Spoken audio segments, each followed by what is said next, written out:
We welcome you to AT&T Stadium. Arkansas and Texas A&M set to go. Texas A&M won the toss. They elected to defer. Joe Tessitore, Greg McElroy, Katie George with you here in Arlington, Texas. 79th meeting between these two. A&M had won 9 straight up until last year. Caden Davis to get the night started, kicking away A.J. Green back to return for the Hogs. He will let it sail deep into the end zone, and that will bring out K.J. Jefferson. 313 total yards of offense per game. That's number 2 in the SEC, number 16 overall in the nation, Greg. Yeah, he's the centerpiece of this offense that is going to try to establish the line of scrimmage. They want to run the football. That's who they are, but do not get rocked to sleep with that run game. KJ Jefferson also an elite downfield thrower with an excellent receiving core to lean on as well.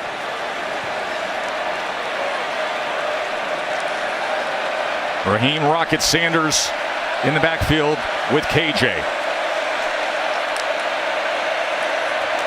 Play action to start the game. Jefferson able to get it complete for a gain of 9 at Jaden Hazelwood. Antonio Johnson with the tackle for the Aggies.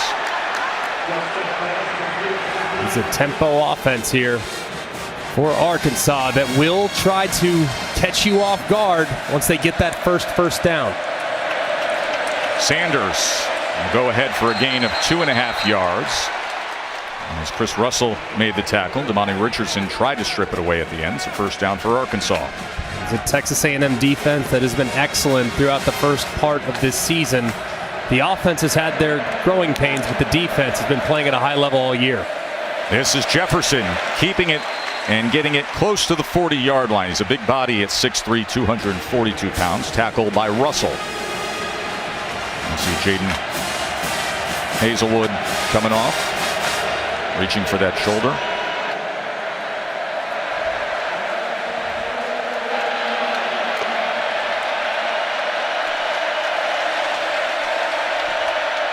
Jefferson went for 5 yards on that run. 3rd down and 5, empty look for the Hogs. 3-man rush, and it's incomplete. He was trying to go over the middle to Jackson.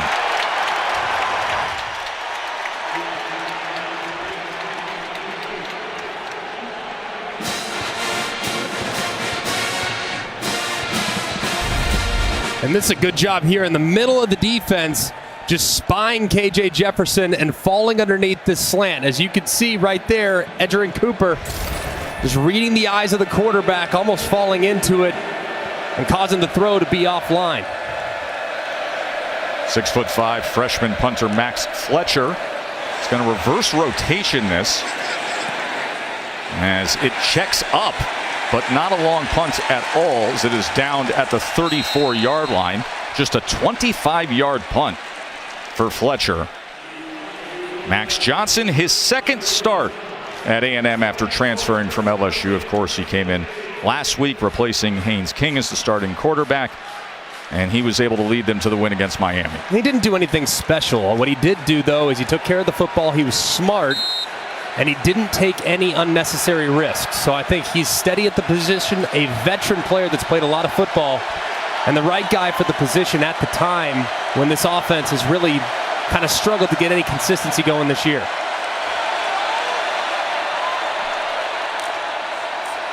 Gives to A-Chain. A-Chain out to the 40. Well, Greg, Max Johnson told me he just wanted to bring a confidence and a calmness to the quarterback position, and he did that. His teammates said his poise was contagious, the way he played in the pocket, got the ball out under pressure. He did it with ease. Now, he said we need to score more than 17 points, but it was a good starting point as he stabilized things at that QB spot. Jimbo Fisher, his 5th season at A&M.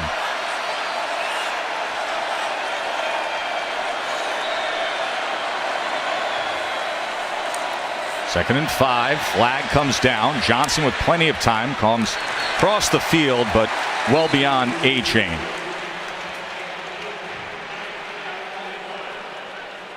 Ken Williamson heads up this SEC crew.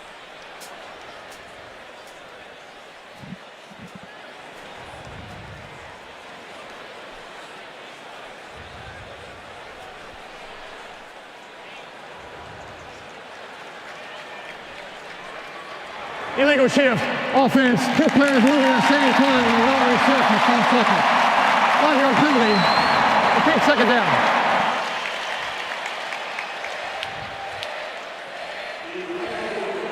Have been a number of examples of Texas A&M getting off schedule in the early parts of this year. Here's an example here. They have a nice positive first down play, and then they back it up with the pre-snap penalty. They got to stop with some of these issues, whether it be lost yardage plays or pre-snap penalties, because it's very difficult to make it up as the defenses get better that they're going to see in the SEC. Nia Smith is now in the backfield with A-Chain. 2nd and 10. A-Chain with Smith as the lead blocker and somehow able to slither his way just short to the 40-yard line. Chick-fil-A impact players look this way tonight, Greg. And Texas A&M, their impact players on offense, very simple. Devon A-Chain, their starting running back, big hitter, home run hitter there in the backfield with great track star speed. And Nia Smith, versatile slot receiver. And then defensively, for the Arkansas Razorbacks, Drew Sanders been off the charts good, moving him around in the middle of the defense. And Miles Slusher back from an injury to help shore up a pass defense that has really struggled the last few weeks. A&M facing their first 3rd down of the night. Johnson, pressure, and it gets to him, and it's Drew Sanders again. Came in with 5.5 sacks, and was tied for the national lead, and he's able to get to Max Johnson.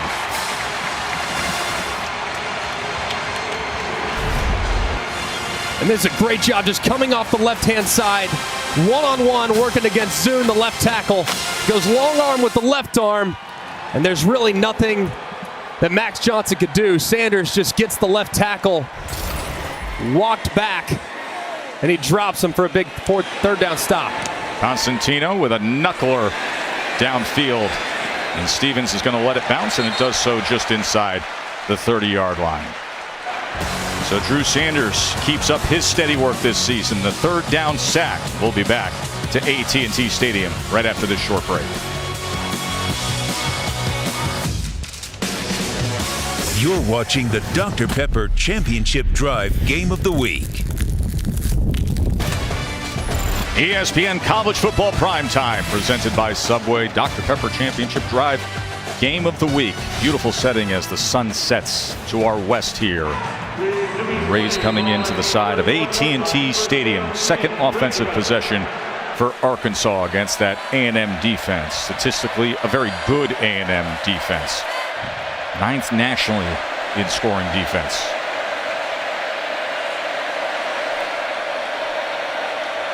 First drive was just 4 plays, 15 yards, minute 25, and a punt. As Sanders, tough running, churning the legs out to the 37-yard line.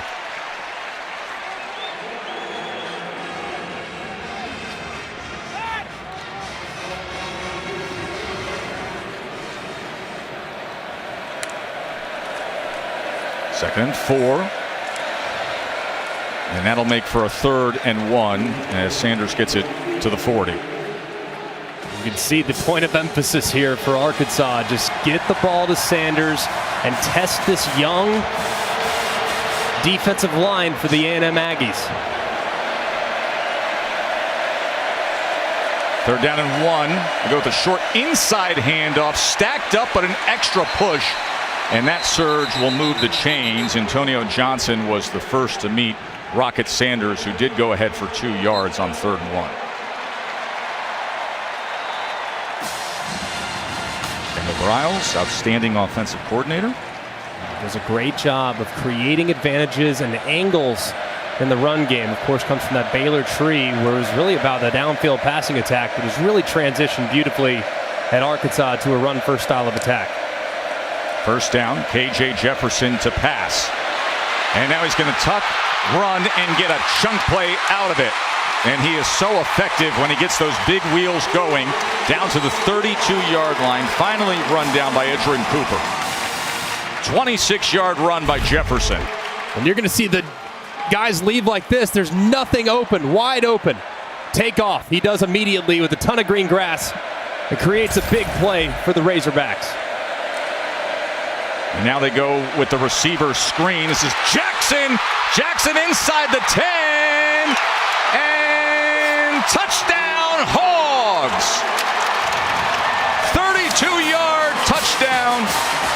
contested.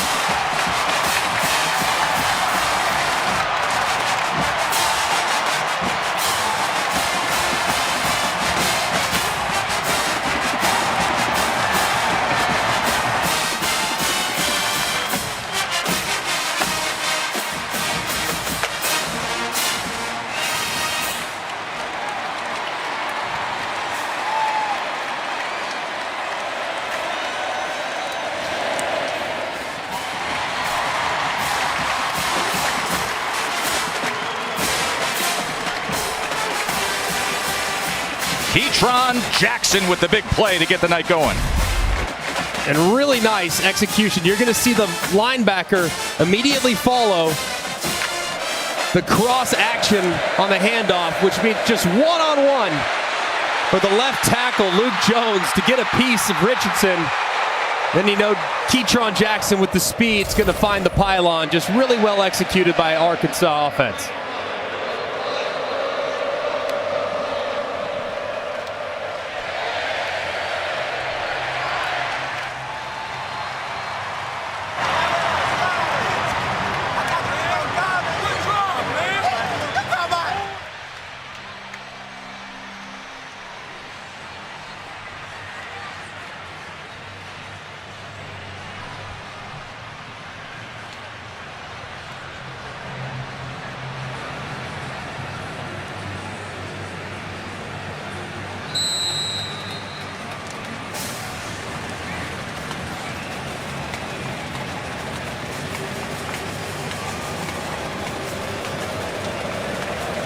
Thank you very much, Dave. And we got a whole lot of woo pig early on here at AT&T. Moments ago, Ketron Jackson, 32 yards in the score for the Hogs, Greg. Perfectly executed by Arkansas. You're going to see cross action. The linebacker's going to follow, which allows one-on-one with the left tackle, Luke Jones, against Richardson, the safety. He gets just enough of him.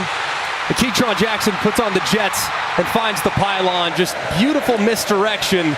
You fake the run to the right, you throw the tunnel back to the left, and allow the receiver to take off.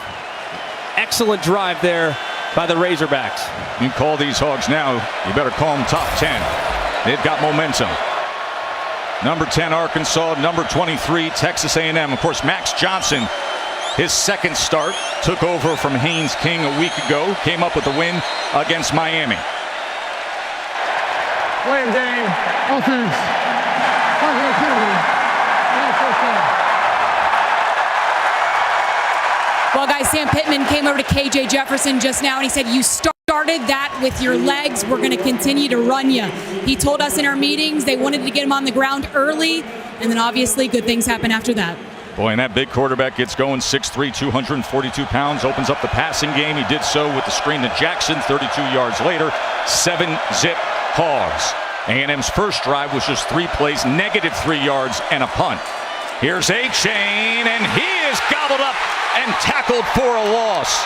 In the backfield was Miles Slusher, and they're happy to have him back. Just a great job by Slusher here. Gets blocked, fights through the contact. You're going to see him just coming right off the edge. Tries to get hit by the inside, tries to get hit by the outside. As a result, neither guy could get a piece of him. And Slusher drops A-Chain for the loss. Just an excellent play, and it's nice to have him back in a secondary that's been reeling the last few weeks. He was injured week 1 against Cincinnati, trying to tackle a big tight end. 2nd and 19. Johnson has time, looks to check down at the 20-yard line, and able to get it to A-Chain. So it'll be 3rd down from there.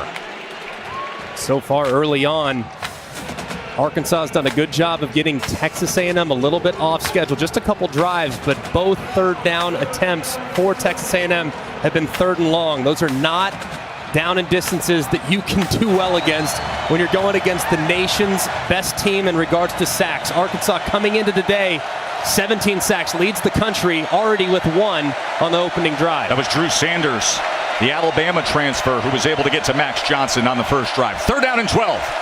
4-man rush. Johnson, Sanders tracking him again. Johnson gets free. Gonna tuck, run, dive for the line to gain. Let's see where they mark him. And he will be just short. That was Slusher again who made the tackle as he came to find Johnson. Amazing job there by Johnson. Just incredible effort. Thought he was going to be dropped in the backfield. Looked like Sanders is going to drop him. He makes him miss. He does a really good job of extending for the line to gain. Just comes up a little bit short, as you can see. I mean, he is almost brought down in the backfield. A nice open field tackle there by Slusher. Two nice plays by Slusher on that drive. Second 3 and out for the Aggies. Constantino punts away, skies it, and is fielded with a fair catch at the 21-yard line. KJ Jefferson and the Hogs offense back out there after this short break.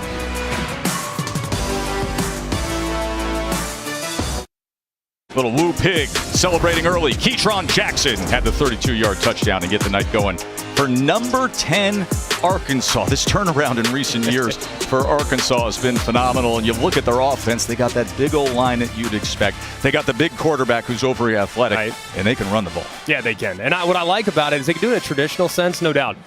First of all, don't sleep on the receivers either. No, so we just found that out. These are really good wideouts too, and they open up the run game too, because you can't just say, hey, we're going to just put all our safeties up near the box, because if you do, Arkansas can also throw it over your head. But this is a rushing attack that can hit you in so many different ways. They can hit you on the perimeter. They can hit you on the edge. They can hit you going downhill. And they can hit you when it's a called pass play because of KJ Jefferson's scrambling ability. It's so difficult to account for this run game. A.J. Green now in the backfield with KJ Jefferson. Last year in this game, he had a sensational touchdown. He's going to lead block here for KJ. And this is exactly what Jefferson can do. And on that scoring drive, Greg, to your point, they had 4 straight runs for 37 yards, and then the one screen pass that went for 32 with the score.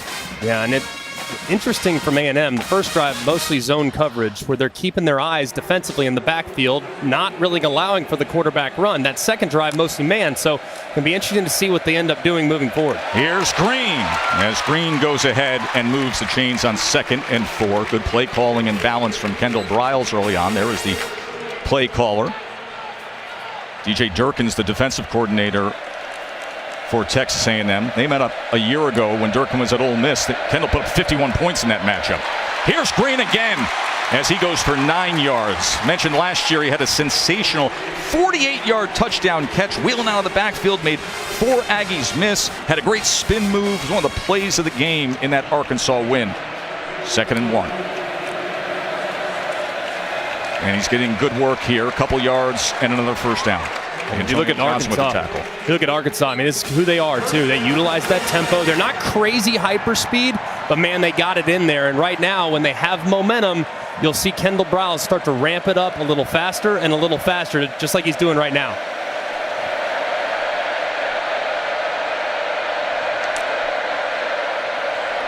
Jefferson, look at the time he has. But good coverage downfield as he tried to line it to Warren Thompson. It goes incomplete. I think one thing really different about KJ Jefferson this year, a lot's been made about his weight. As you can see, Kendall Briles, he's an extension of his quarterback. He plays the game from the sideline as well as any coordinator in college football. But I think the big thing is his downfield passing accuracy. He was good last year. He's really taken the next step as a passer. Great command and great confidence. Tackled for a loss. Green is taken down. Great play by Chris Russell.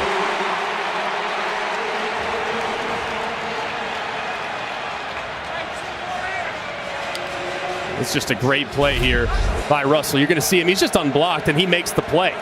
Trying to read him a little bit. He kind of turns quickly. Should have been a pull read there from KJ Jefferson, but an excellent job by Russell dropping the back. 3rd down and 14. Jefferson going deep, wide open, and waiting for it and diving into the end zone is Warren Thompson. Oh my, call those Hogs.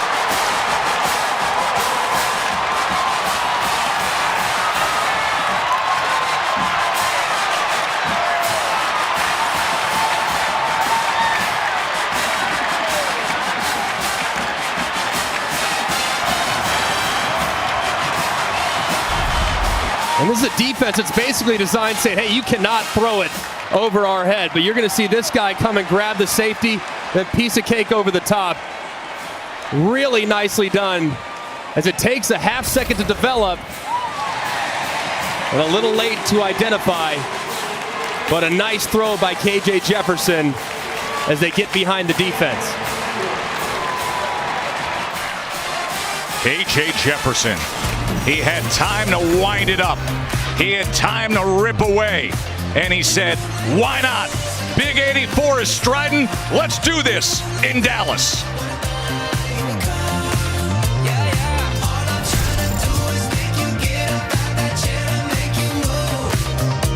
ESPN College Football Primetime is presented by Subway. Try the all-new Subway Series menu. Your pick of 12 irresistible subs.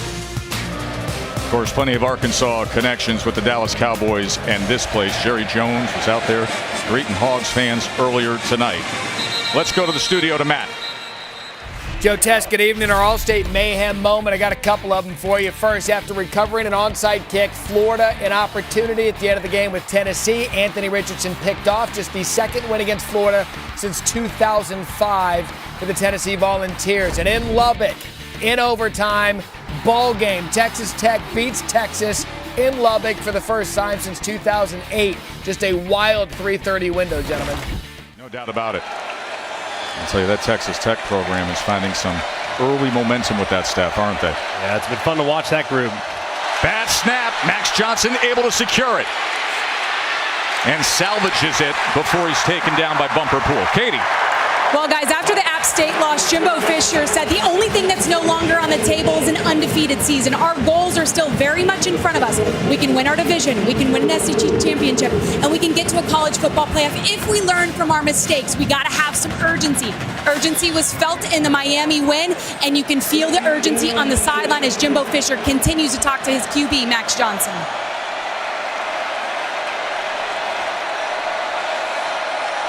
Former LSU starting quarterback transfers to A&M, his second start with the Aggies. 2nd and 10, gets it out quickly and gets it complete to his tight end, Green, as Green tries to power his way closer to the line to gain. Johnson's done a nice job, I feel like, for the most part in his entire career, being accurate with the football. He can make every throw underneath, down the field, intermediate. The one thing that he has had to take the next step with is pressure recognition, understanding when his protection is overloaded, understanding when he doesn't have enough blockers, he's got to get rid of the football. Sometimes he's tried to beat guys with athleticism. It's hard to do that time in, time out in this league. So still a work in progress for a guy that's good and played a lot of football, but a really high ceiling. I formation with Johnson as the tailback on 3rd and 2. Play action off of it as he's able to get it to Crownover. A flag is down. We will check on that. Tackle by Slusher. So they go I formation and they leak out the fullback, number 24, Ernest Crownover.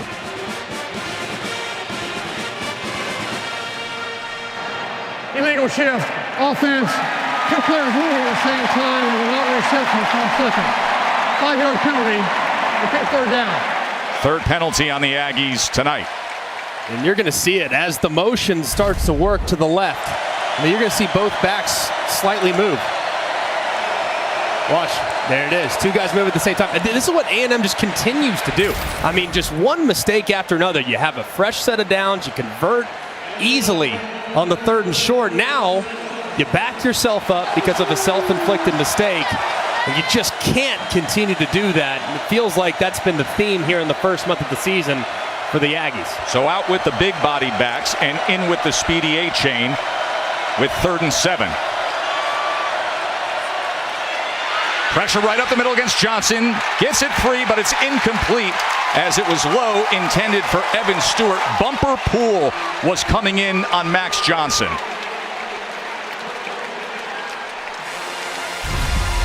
And there's this little twist right here in the middle, and Bumper Pool's going to come around unblocked. We just told you, Max Johnson struggled with understanding when his protection is overloaded. Right there, his protection's overloaded internally. He's late to diagnose it. As a result, he has to move and misses his target. That is now 3 straight 3-and-outs. Constantino on to punt again. They haven't seen a first down yet. Stevens calls for the fair catch. And and he muffs it! He muffs it! And it appears that Arkansas was able to jump on it. Bryce Stevens, redshirt freshman who had the go-ahead 82-yard punt return touchdown last week in the game against Missouri State. Our crew is like the muffed punt crew. Aren't we? Every week. That's what, 4 in 3 weeks? At least. Oh, this one too. He plays this very awkward. Really, really bad. Just moved late, got out away from his body. It's McAdoo who recovers it, Greg. Lucky that McAdoo was right there to hop on it. A little lucky too. It appeared like Johnson really wasn't ready for it. Said he had been in a little bit more athletic position, he probably could have hopped on as well. Quincy McAdoo with the recovery there. He's a true freshman wide receiver who's getting time on special teams. Big drive here from the Aggie defense. Arkansas scored a consecutive possessions, has really figured out what DJ Durkin's trying to do defensively. Rocket Sanders in the backfield with K.J. Jefferson, who has the 2 big touchdown passes to start this game. And keep it on the ground with Sanders, and he is stacked up. That DJ Durkin defense for A&M, they came in ranked 9th nationally in scoring defense, only giving up 8.7 points per game. 9th nationally also in passing defense, only giving up 147 yards per game. There is the veteran defensive coordinator, former head coach at Maryland as well, well-traveled in Florida and Michigan, Ole Miss as a DC. 2nd and 9. He has time again and tried to connect on the in cut to Thompson, who had the 56-yard touchdown catch moments ago, but it'll be 3rd and 9, so an opportunity for A&M. The huge down here for DJ Durkin's defense. Like the big key when playing against a quarterback like KJ Jefferson is, yes, it's fun to rush the passer. Everyone wants to make that 3rd down sack. But you better be very, very careful about how aggressive you get, because the second you get past the quarterback, he's going to take off and run. Make sure you're really smart about that QB scramble as you come after him here. Already has 3 rushes for 36 yards. 3rd down and 9. Jefferson. That goes nowhere. Well defensed by A&M.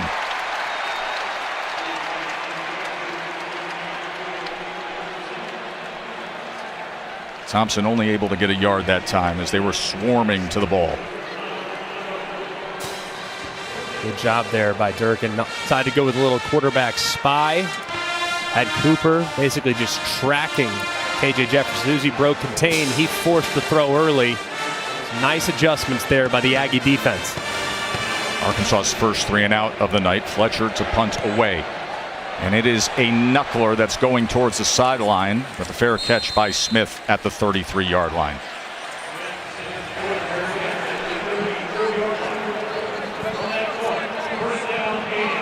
Sunday Night Baseball on ESPN will be the classic rivalry. Yankees host the Red Sox tomorrow night, 7 p.m. Eastern on ESPN, and coverage begins at 6 with Baseball Tonight Sunday Night Countdown.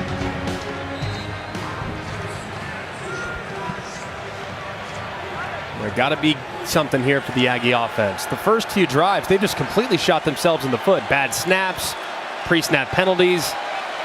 Get back to running the football and give yourself a chance. Johnson pulls it. And it's incomplete. Again, he was trying to get it to Stewart, the true freshman, who was one of the 4 true freshmen who was announced as a late suspension last week prior to the Miami game. Another mishandled snap there a little bit by Max Johnson. Kind of bobbled it there at the very beginning. Kind of caused him to be a little late with that throw. And watch, you see him just kind of mishandle it just a little bit. Caused him to be just a hair late as he puts it into the belly of the running back, and might have caused the throw to be a little off target as well. Smith and A-Chain both in the backfield here on 2nd and 10. A-Chain able to wiggle his way out to the 38-yard line. It'll be 3rd down from there. Anytime you see A-Chain grab that football, you kind of hold your breath for a second, because he puts that foot in the ground and you can see the accelerators. It doesn't take as much to bring him down as some backs of the past, but my goodness, the speed is on display. They're a big 3rd down for the Aggie offense. Got to start putting some drives together. Coming to the final minute of this first quarter, and they're looking for their first down. And a timeout is going to be called by Texas A&M.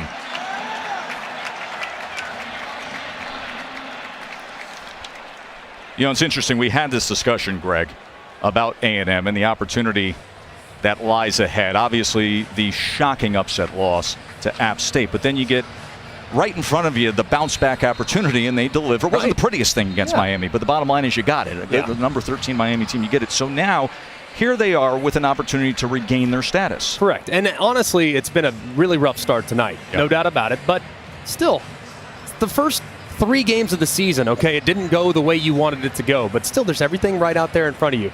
It's been the first quarter of the game tonight. Didn't go the way you want it to go. Still, everything's right there in front of you. But either way, they have to figure out a way.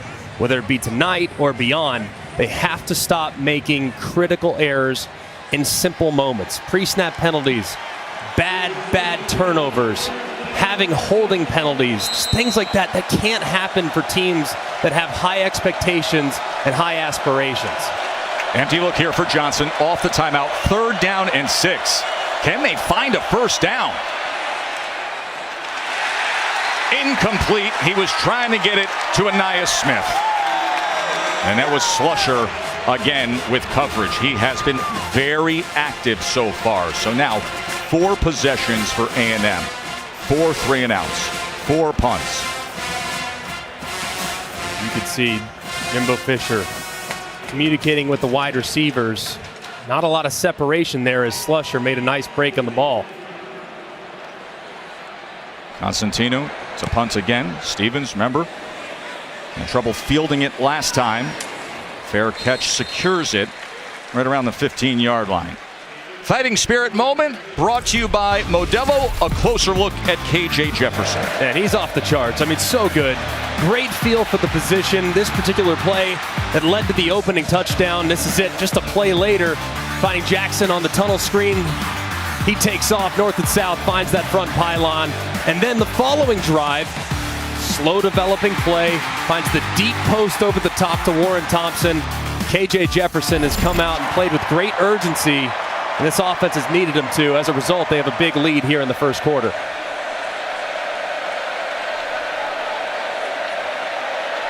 Dominic Johnson in the backfield. He's been on the long road of recovery after a knee injury in last year's bowl game. KJ Jefferson able to get to the edge and scoot out at the 20-yard line. It's good to see Dominic Johnson back in there. You referenced him being back in the mix, and they are deep at running back. I mean, it was almost like last year they had 5 or 6 that could go. Johnson being one of those, a guy that's very physical, can get downhill, and is a nice compliment to spell Rocket Sanders and A.J. Green. 2nd and 5. Fake the reverse. Johnson can't find much. Good swarming up front, including Fadil Diggs, the defensive end, with the tackle. So far here, these last couple drives, this Aggie defense doing a nice job on 1st and 10. First few drives, they were giving up 9 yards, 10 yards a pop on 1st and 10. Not the case these last couple, and as a result, it's been a little bit tougher sledding for the Arkansas offense. Final seconds here of the first quarter.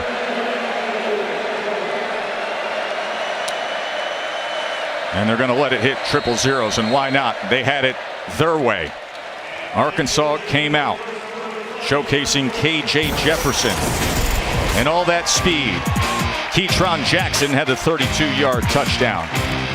Thompson had the 56-yarder, and it's 14-zip. Number 10 Arkansas on top.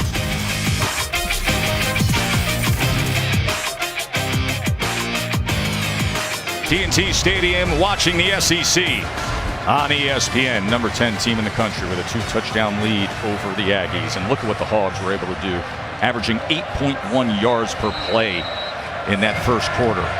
170 total yards to 28 for A&M. 3rd down and 4 to start this second quarter. Big KJ Jefferson to pass on 3rd and 4. But this is where he's at his best, running the ball and slicing through that defense, as they finally get to him at the 35-yard line.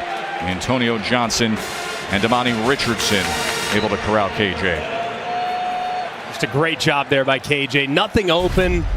Just be patient. By a little bit of time, sees that tackle get beat inside, take off, and find some open grass. That ball nearly intercepted. Chris Russell had a shot at it.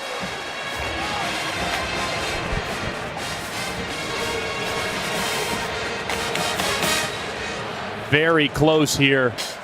If this was an accurate throw, this is intercepted, but it's way off the mark. You see he's trying to hit Trey Knox, and he throws it probably 3 yards inside, but if he throws it right on Trey Knox's body, Russell's going to pick that off and likely take it to the house. Very fortunate there for KJ Jefferson. Good break on the ball by Russell. 2nd down and 10.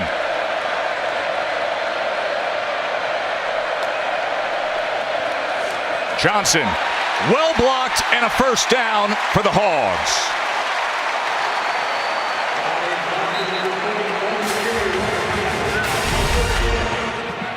Great job here as you see the pressure coming from the field. No one's there on the backside. Johnson gets north and south. Here he goes again, crossing midfield. How about the left tackle on that last play? Luke Jones, like trying to find work. Who 8 should I yards block? downfield. Where can I find somebody? Don't block the running back. That's the only thing. That's the only rule. It's just a really good job running away from the overload. 6'6", 327-pounder from Little Rock. 2nd and 2, and now this is exactly what the Hogs do best, Greg. Yeah, and the tempo too. I mean, it just eats at your fatigue. It eats at your defensive front. You can't substitute, so don't get fresh bodies in there. As you see DJ Durkin struggling to try to find an answer here against an offensive line. And when they get going, they are very, very difficult to defend. This is a spot, too, where Kendall Browse has traditionally taken a shot over the top. Fresh set of downs on the plus side of the 50. Johnson just went for 7, another 1st down for Arkansas. That was batted at the line of scrimmage. That was Damani Richardson getting his hands up to deflect that ball. Great play by Richardson.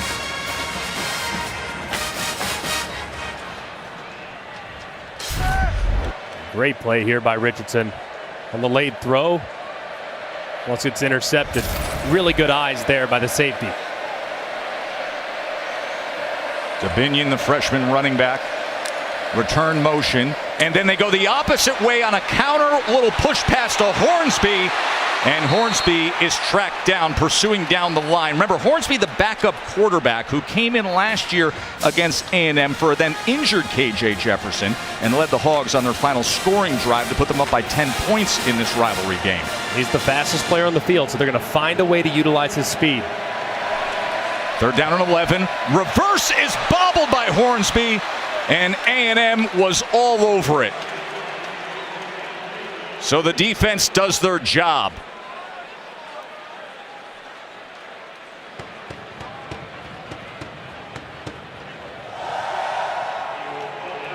Big stand there by A&M's defense. It felt like they were starting to really get pushed.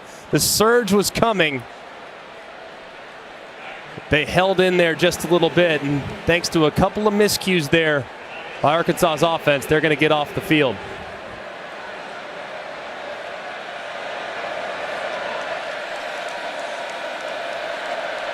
And now Max Fletcher is going to try to pin him.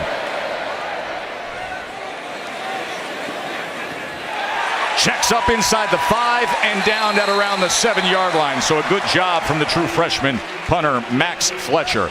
The DJ Durkin saying, "Attaboy, that's how we play defense."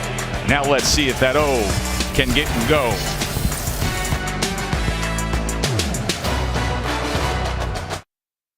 The Palouse between Oregon and Washington State. 1:21 left in the game. Bo Nix to Trey Franklin. Bo Nix a career high today. Oregon grabs the lead.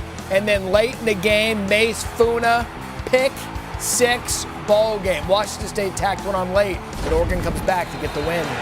Bo Nix had 428 yards in that game. Cameron Ward threw for 375. That was a thriller. Worst Aggie starting field position from their own 7. A-Chain trying to change that, and he can quickly. Watch out! Can he get the block to the outside? A-Chain, mega chunk play, out of trouble, just like that. 63 yards, A-Chain. And it's just a great job. You're going to see a block out on the end, but you're going to see the defenders get squeezed inside. A-Chain is out the gate. Just a thing of beauty. Terrible job there by Arkansas. 2 defenders in 1 gap, and A-Chain is house call. told you a little while ago, man, every time he gets the football, you just hold your breath. He's got so much speed, showing it off right there. What a huge play for the Aggies, giving them life. That's their first down of the game. It comes on a 63-yard run. Back to business with him. And this time he is cut down at the 25. But boy, did they need that. Starting at their own 7-yard line, needing a spark, without a first down, and he delivers. Really the first time, as you can see, 28 total yards in the first 12 plays, but it was really the first time that Arkansas's defense was out of position. And that one time, all it takes is one time, 2 defenders out of position, 2 guys in the same gap, and boom, A-Chain's out the gate. Just a great job of taking advantage of the mistake. 2nd and 5. A-Chain patient, and it pays off. And look at the tough running after contact. Finally dragged down by Drew Sanders. But Devon A-Chain's just making a decision right now that he wants to change things. He's running hard, too. A-Chain, look, he's not a power back. We know that. He's not going to be a guy that's going to just churn out yards. He's 189 pounds. But right there, that was just all effort. Continue to drive his legs. And now has the Aggies knocking on the door. Good work from this offensive line, coached by Steve Adazio. They have found their rhythm on this drive. See if they can keep it going. Johnson, quarterback run now, as he makes his way inside the 11-yard line, tackled by Bumper Poole. Bumper Poole once again, Arkansas's leading tackler. The offensive line also answering the call right now. It appears as though there was a challenge issued. There wasn't great separation from the wide receivers. Jimbo said forget about it. Clearly this Arkansas pass defense is playing much better today. Let's see if we can get things going on the ground. And as a result, this offensive line has answered that challenge. And they're putting together by far their best offensive drive of the day. 2nd and 6.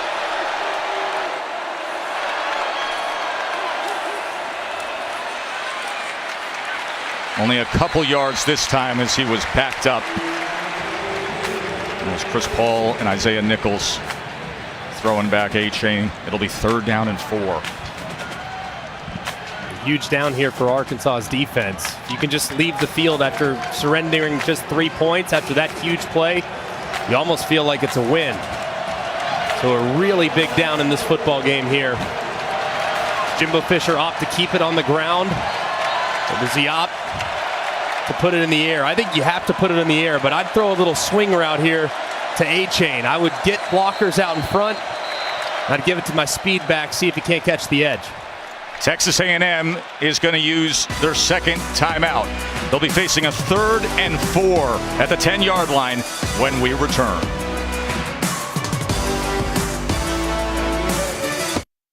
Last year, for me, this person. We're going to be challenged again, and that's when you find out who you are. 6 for 6. Touchdown. It's going to be a dogfight the whole way. A&M had won 9 straight against Arkansas since joining the SEC. Then lost last year, now down 14 here early. But a 3rd and 5 after a big setup from Devon A-Chain, a 63-yard run to put them in position.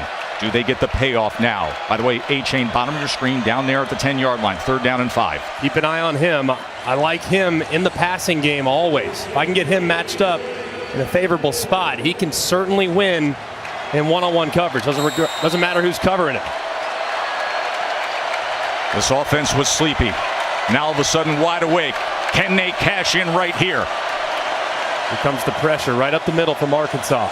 Showing that A-gap pressure. Will they back off or bring it on Max Johnson? Empty look. No running back to help. Johnson's got to get it out quick. Lofts it to the end zone. And it's a touchdown. Evan Stewart, the freshman.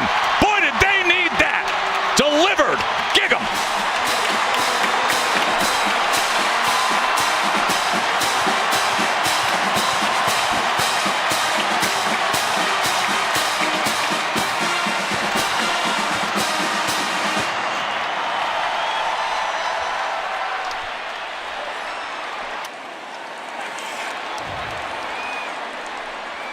A-Chain started it. Had the big run.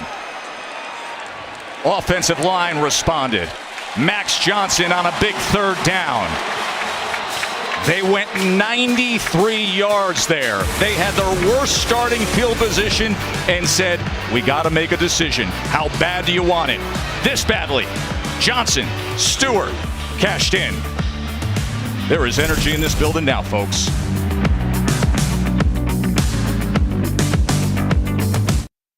ESPN College Football Primetime, presented by Subway, is brought to you by Goodyear. Discover the possibilities. Goodyear, more driven. A lot of history between these two. 12th game that they've played here at Arlington. The game's played here. A&M leads 7-4.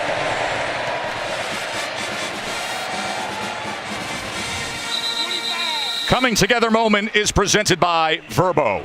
A great job here by Max Johnson, understanding that the protection was overloaded. You have 6 guys in the protection, and you only have 5 guys that are capable of blocking. So what do you have to do? You got to shoot a fadeaway 3. And I can hear Marv Alberts in my head. Right here, yes, he's got it. All right, just a fadeaway 3 by Max Johnson. And a really nice throw, a really nice catch, too, and excellent concentration by Stewart, the freshman.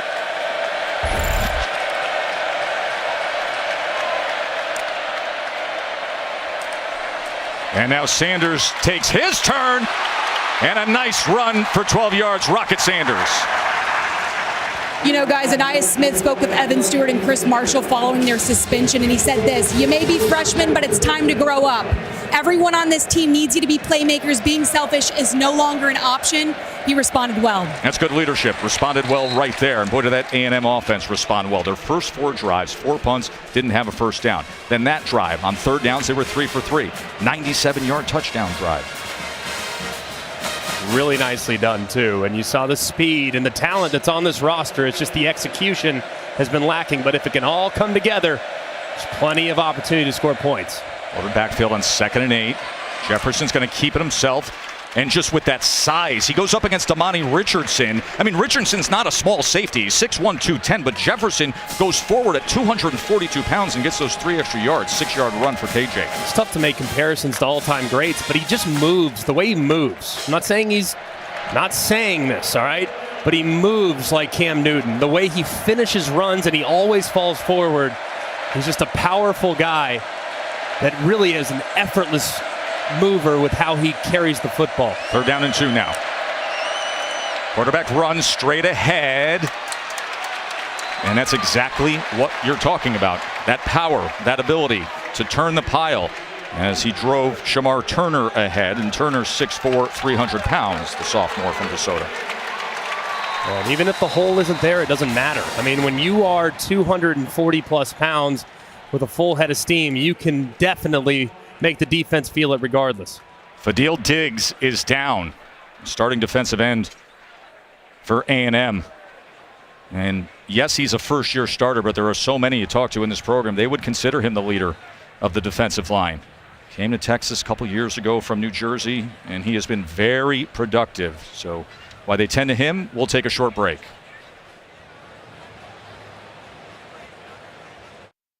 Back at our college football studios, an update on Ohio State, Wisconsin. It's the C.J. Stroud, Cade Stover show. Here's touchdown number 1, flip over the pylon, makes it 14-0, and just seconds ago, watch this. Stroud had the option, run or pass, get that stat. More Stover, 21-0 Buckeyes.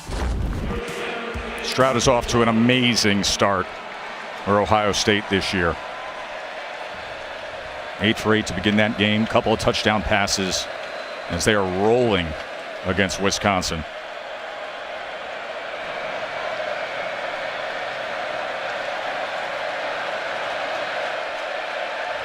KJ Jefferson with Rocket Sanders. Offset to the left, and now motioning back is Jackson to the other side. A lot of pre-snap window dressing here as they give to Sanders, and Sanders is wrapped up, as that was Chris Russell with the tackle of Rocket Sanders. 3 yards for Sanders. So far, the Aggies on defense done a pretty good job tackling here after the first couple drives. Really struggled there those first few, but are starting to settle in a little bit on the defensive side. Sanders on 2nd and 7. Crosses midfield. The 3rd and a long 3 there. Turner with the tackle.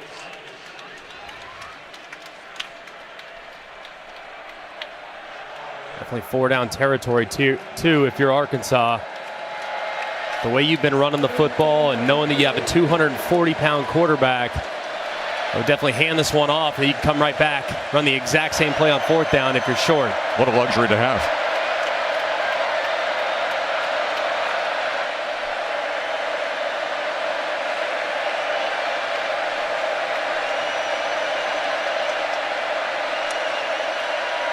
Third and 3. As he gets it out to his tight end, Bax, who's gobbled up at the line of scrimmage. Good pursuit down the line. Antonio Johnson was there. Jalen Jones was there.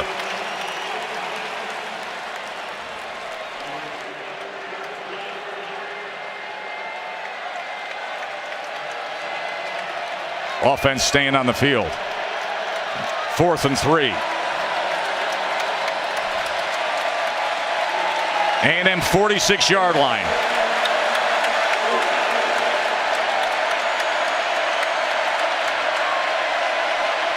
What do the Hogs come up with? Diamond bunch formation, bottom of your screen with Sanders at the back of it. Jefferson, quarterback draw, shakes free, and is going to have plenty of it inside the 40-yard line. Drawing all that attention to the bottom of your screen, and KJ Jefferson does it himself for 8 yards.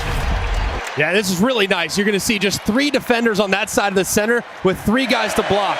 Right outside, and a really nice job by Jefferson breaking a tackle and picking up the 1st down. Good design there by Kendall Briles. Anthony Lucas, a true freshman defensive end, was left on an island. Couldn't get Jefferson. Wide open and complete to Hazelwood to the 22-yard line.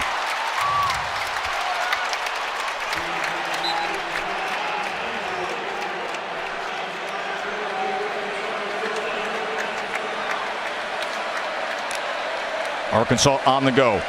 Sanders bounces off a would-be tackler, gets to the outside and is ridden down to the 15-yard line by Gilbert.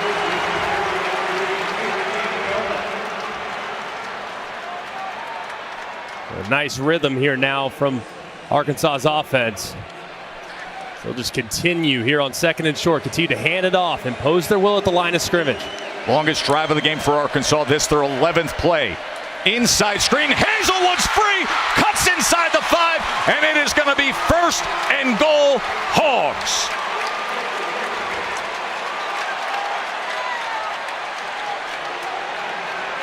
Kendall Briles, well-managed drive of play calling here.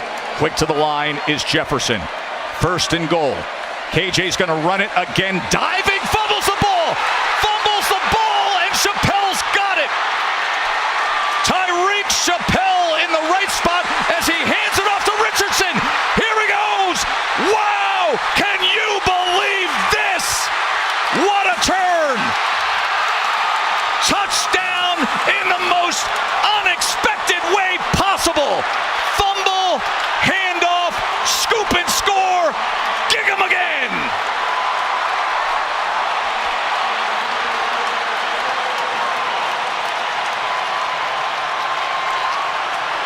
In the most outrageous way to potentially tie up this game, you just saw it.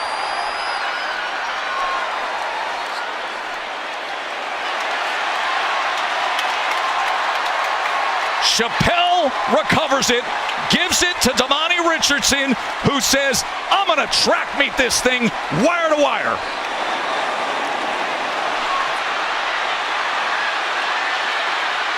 Fire drill, not going to work out.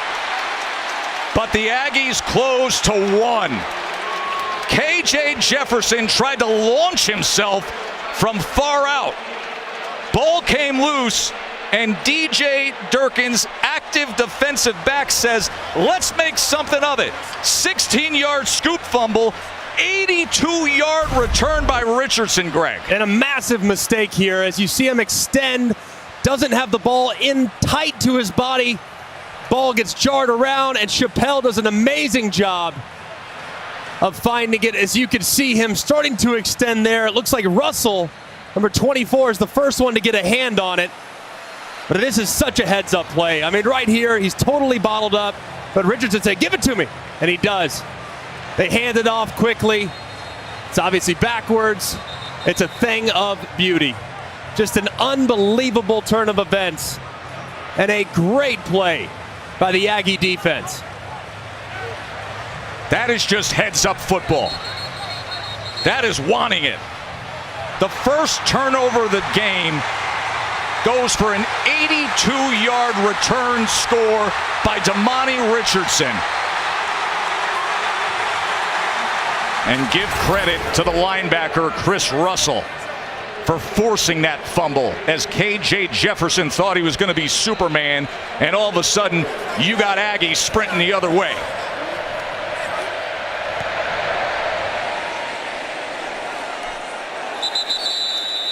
Matt Berry, how about that, my man?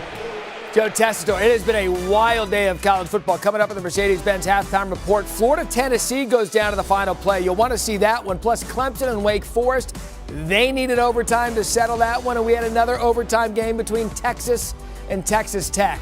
What a fun Saturday it was. Jesse Palmer, Joey Galloway join me coming up at the half. And K.J. Jefferson, who had led his team to a big spark in the first quarter, had the 14-zip lead, a couple of touchdown passes, and then Devon Achane for Texas A&M broke the big play. And then moments ago, one of the wildest plays you'll ever see. Absolutely wild as Arkansas was rolling. They had momentum.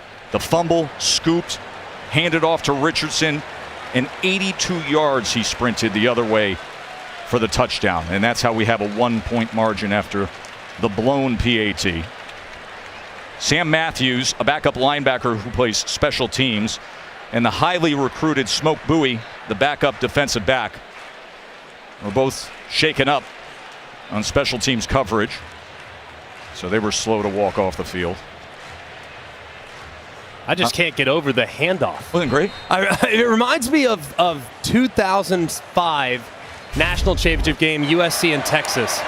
And this obviously, the extension right there, bad play, but this is the most heads-up play ever. Reggie Bush tried to pitch it back, and it was a fumble. It resulted in a fumble. Texas hopped on the ball. It was a huge change in that Rose Bowl game that came down to the wire, became an all-time great. That was about the last time I think I've seen a defensive player try to hand it to another guy. That one not airborne, but just handing it to him. Just incredibly heads up, and a great job, too, by Richardson following his guy and say, hey, man, let me have it. I love that. Tyreek Chappelle from Philly went to Northeast High, played for Chris Riley as head coach. Coach Riley saying, that's it, heads up ball, let's go. First down. A.J. Green now taken down by Diggs. Remember, Fadil Diggs was shook up just a few minutes ago. I'm glad that Fadil Diggs is going to be okay. It looked like he was getting a little stretched out, maybe a cramp or something like that. But you can see the momentum has certainly shifted in this building. Oh, can't have a bigger momentum shift. Arkansas going in to score. Next thing you know, it's an Aggies touchdown. Jefferson, he's been running well tonight. He goes for 5 more. K.J. Jefferson with 76 yards rushing already in this first half. 7.6 per.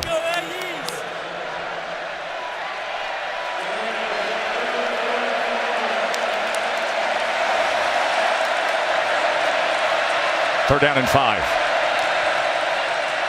Showing pressure off the edge. We'll see if they come with it with Johnson sneaking up there. There is Diggs ready to launch himself.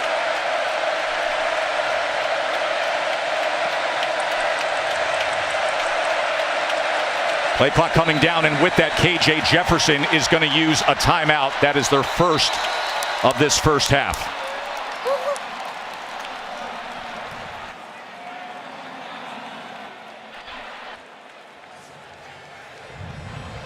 Coming up tomorrow on Sunday NFL Countdown, one-on-one with Josh Allen. What a dynamic player he is. And some of the game's great defenders share what it's like to try to stop Aaron Rodgers and Tom Brady. That's 10 Eastern on ESPN. Monday Night Football is the Cowboys and the Giants. 8 Eastern on ABC, ESPN, and ESPN Plus. And Monday Night Countdown gets it started at 6 o'clock on ESPN. Actually, was with Saquon Barkley last night. We were doing the championship fight up there in New Jersey with Shakur Stevenson. I look over, there's Saquon, front row. Of course, his uncle was an all-time great fighter. I ran the Blade Barkley, so Saquon was taking in the fights last night on ESPN. Now getting ready for Monday Night Football against a team that plays here in this place, a place that Sam Pittman said to us just before kickoff. He said, I like it here. We have fun in this place, and I think it's good for recruiting. Of course, A&M has been excellent with recruiting. All these great freshman players loading up that defense, and now let's see what they come up with.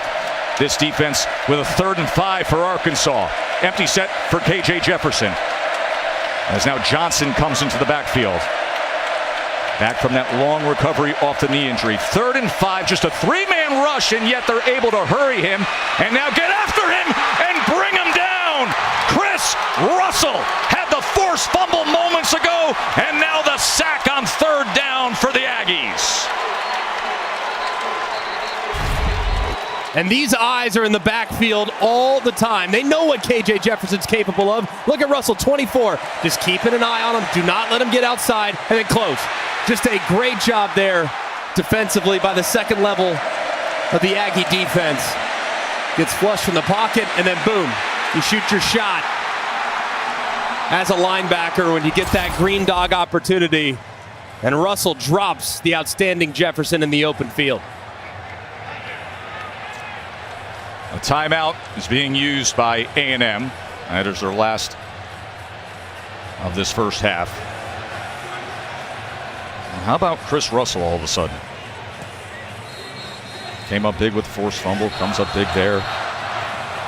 The ebbs and flows and the drama of SEC football. Think about this defense, too. I mean, they're going to put a lot on those linebackers here in the second half because KJ Jefferson's legs have been very effective in scramble drill situations so far tonight. The first 30 minutes, a big part of Arkansas's offense has been KJ Jefferson running the football after he drops back to throw. So they're going to have to continue to play really well. So Cooper and Russell, it's going to be an all-points bulletin on them at halftime to make sure they don't allow any more quarterback scrambles. Fletcher on to punt, the dangerous Anais Smith to return. And there's a sky punt that Smith is going to call for the fair catch. And he'll secure it at the 31-yard line. 1:45 remaining for A&M, who was sitting in a situation where they were almost down 2 touchdowns. Next thing you know, it's just a 1-point game. A view from our AT&T 5G Skycam. Magnificent setting here at AT&T Stadium. Of course, a.k.a. Jerry's World. Jerry Jones, proud to be an Arkansas Razorback. National champion back in 1964, beating Nebraska in the Cotton Bowl. Good opportunity here now for Max Johnson. Try to steal some points before the half. First thing is, got to get the drive started. Got to be positive here on 1st and 10. Number 6 can help that. Play action on 1st down. Johnson just going to get it to A-Chain. And quickly, he gets out at the 36-yard line. And A&M has used up all their timeouts earlier in the half, so they don't have any at their disposal. So you understand that you need to be real mindful of the clock at all times. Try to work the boundary as much as you can, but doesn't have to be at the boundary right now. You still have obviously nearly 100 seconds of clock left. So you can work the middle of the field, but you cannot take sacks and you cannot get behind the sticks.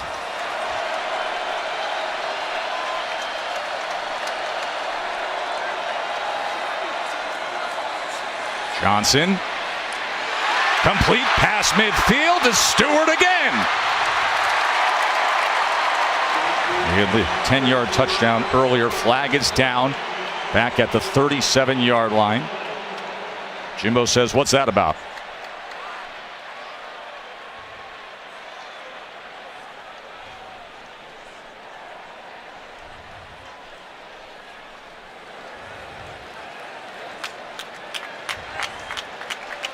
Personal foul, illegal block on the waist, offense number 7.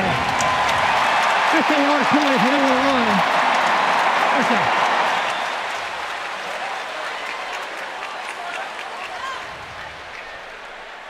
I'm calling that on Moose Muhammad, the wide receiver.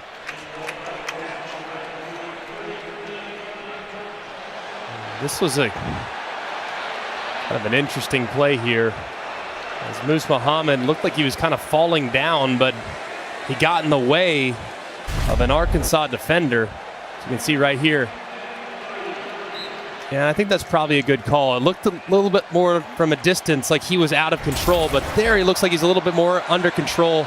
It does look like he's going low. I do think that's the correct call. And with that, they're marking this back as a second down. Johnson's going to run it himself. He's going to have the line to gain as he slides down, and they will mark him at the 44-yard line. So it's a first down for A&M. All the matter. Miles Slusher with the tackle. Got to start getting a little bit more chunk yardage here if you're going to try to start sneaking the field goal range. Johnson just going to hook it up underneath to A-Chain. Remember, no timeouts remain for A&M. They used a timeout on fourth when they came up with the stop on third down of Arkansas before that punt moments ago. Flag is down. They're going to get Moose Muhammad here with an illegal movement. It wasn't set as they were snapping the football.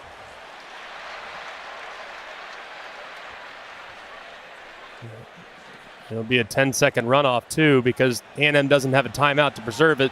And the clock was running there, so it'll take it down to 26 seconds. And now you start to think about how things have been managed in getting the ball back. Prior to the snap, false start, offense. Not all 11 players are set for 4 seconds. 5-yard penalty, only a second down. Would have been so nice to have that timeout in the pocket. To stop with less than a minute to play in the second period. There'll be a 10-second subtraction from the game clock. Still need about 20 yards, too, before you're even thinking about a possible field goal. So there's the 10-second runoff. 26 seconds. Ball at the 43-yard line.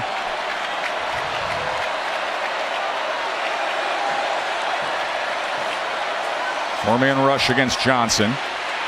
Going to go downfield. Well covered. And is there going to be a flag? Yes. As Smith got run into by Miles Slusher.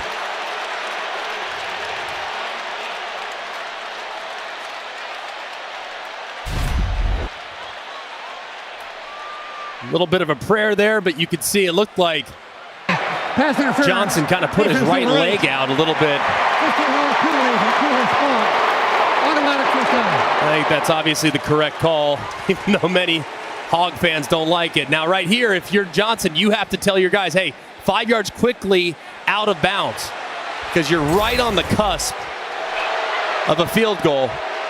But anything tackled in bounds, obviously, short of the first down line, you're not going to have enough time to clock it and potentially get your kicker on to kick a long one. Got to throw the ball out of bounds here. Johnson goes to the edge, but it's well out of bounds, so that'll only leave 4 seconds. I don't think they have the distance from here. This would be about a 60-yard field goal, and watching the A&M kickers there early on, they were trying them from this distance, but they were going a little bit to the left. So let's see if Caden Davis can actually pull off a long one and see if he can get it done. Now, Randy Bond is the starting kicker, but Caden Davis had been. Remember, he missed the late field goal attempt in the upset loss against App State. Just a long of 40. This is from 59, and a timeout is going to be used by Arkansas.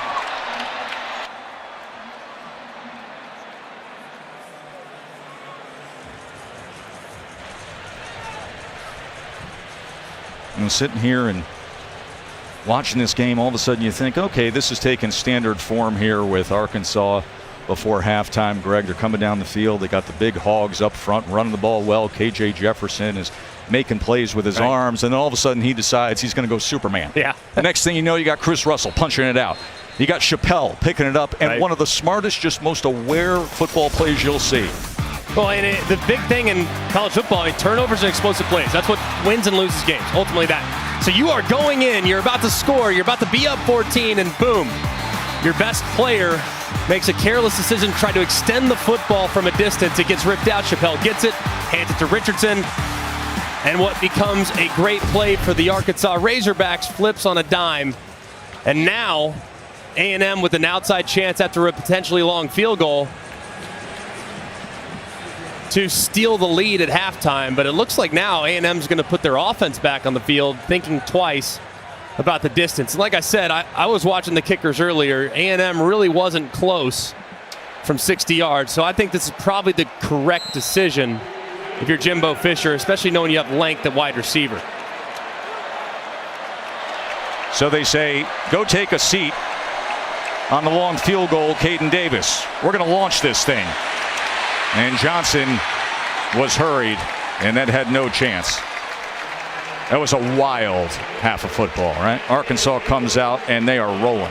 Keatron Jackson, 32-yard touchdown. Warren Thompson had the 56-yarder. And then A-Chain changed things for A&M. Here's Katie. Jimbo, that fumble recovery and handoff was an incredible sequence that changed the momentum. What did you think of your defense's awareness there? That was really good. It's really good. We got to get some stops, though. They're driving the ball too much, making third downs. And offensively, we got to quit shooting ourselves in the foot. We've got every first 3 drives, we had a motion penalty, Then we get a good drive here and get a cut penalty, which you're not allowed to cut anywhere. And we're being self-inflicted wounds. Saying all that, we're down 1 point. And then we drop a snap. So, listen, we're lucky to be where we're at. We need to get our composure, go back and make a play. Our defense changed that game. Offense had a great drive, 90-some-yard drive. Defense made that play. Now we just got to relax and play. Thanks for the time. Thank you. Coach wants to clean it up, but boy, oh boy, did he love what he was seeing when his defense did this. Jimbo said, wow, go. 82 yards, Richardson, 14-13. Here's Matt, Joey, and Jesse. Gentlemen, take it away. Joe Tess, we'll try to follow that up here on the Mercedes. Is presented by Mercedes-Benz. What's in the box? Wisconsin, Ohio State, ABC. Alabama having their way with Vanderbilt over on SEC Network. Joey dropping his phone on the set. That's $1. Florida State up 24-0 on Boston College. 7 reference, by the way. Thank you. Our Mercedes road to the championship is Georgia, and Brock Bowers again, Jesse, having a nice He day. needs to be in the Heisman conversation. I mean, if you're talking about the best 5 players, regardless of position, Brock Bowers is one of them. It was Stetson Bennett in week 1 and 2. Now you've moved over to Bowers. It's a combo package. Now you're just going Hey, both. dude, he gets jet sweeps to throw him screens. All right, well, Joey's Just for ripping both of them. cords out of monitors. Can I get a second half prediction? Yeah, from Rocket Sanders. They need more of him, but I'm going to woo pick Joey? Let's get my phone together. Unbelievable.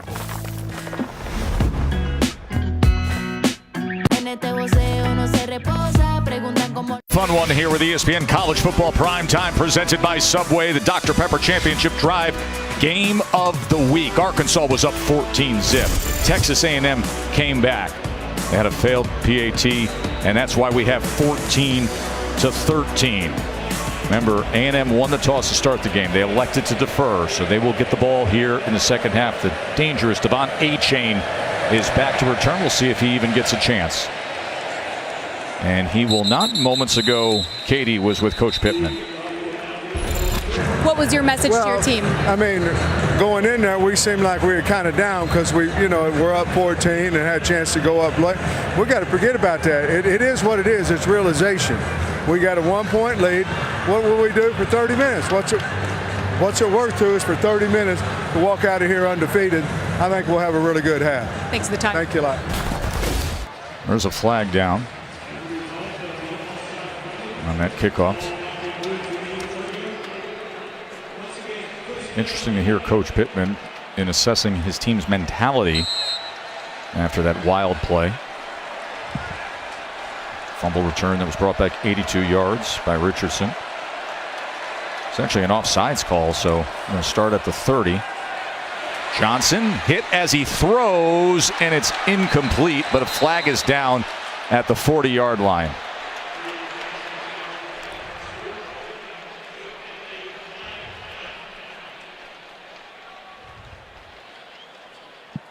Evan Stewart was the intended target. Holding.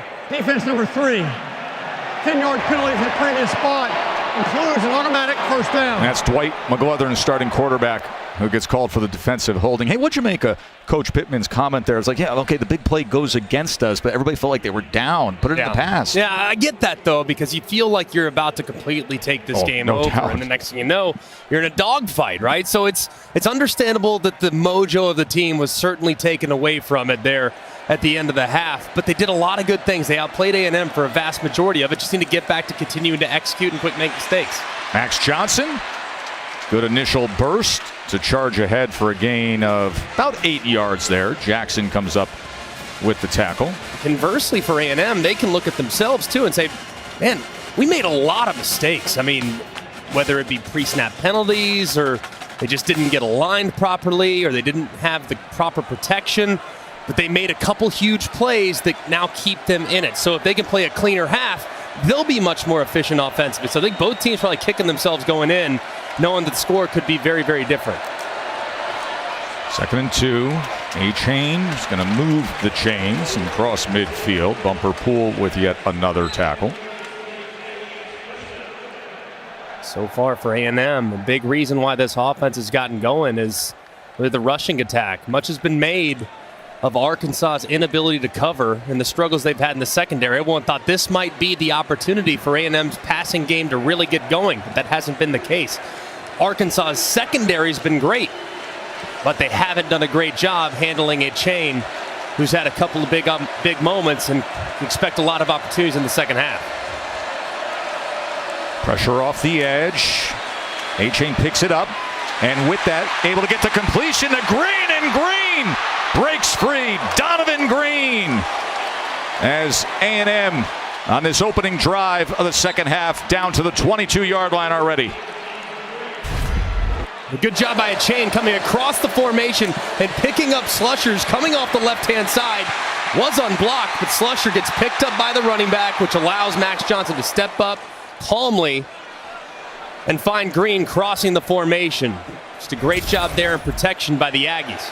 26 yards from Green. A-Chain testing that right side. That leg drive keeps going as he works his way to the 17-yard line. Now, coming into this game, Arkansas pass defense was really struggling. Yes, they had the sacks, but then in the back end, they were giving up a lot of yards tonight, only 77. It was only 51 at halftime. Of course, a nice game there a moment ago to Green. So they've done a really good job of making sure the coverage has been tight. And, of course, the welcome addition of Miles Slusher there at nickel has been enormous. He's been very, very good in the coverage for the most part. Has been sound throughout the course of the first half. Of course, they've lost Jaden Catalon, the All-American safety, earlier this year. 2nd and 5. Johnson running out of options and going up high inside the 10-yard line was Evan Stewart. So that is a first down for A&M. It'll be 1st and goal. And this just really late getting to it as Johnson throws a heater and Stewart goes up, makes a catch. It's a difficult thing to corral. Look at that ball isn't just tipped up, and sometimes those things get intercepted, but you can see the strong hands of the freshman reeling it in for a nice conversion. Stewart, one of the biggest recruits in the country. Name a player who's in the freshman class, and they're one of the biggest recruits in the country. A&M loaded, #1 recruiting class in the 2022 cycle. Keep it on the ground here. A-Chain into the end zone. Aggies take the lead. Their first lead of the game.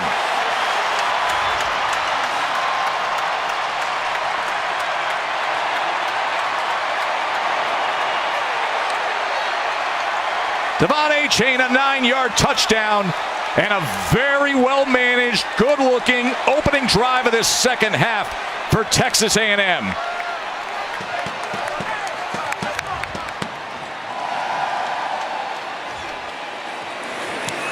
And a clean operation this time for the extra point. 6-play drive to start this second half.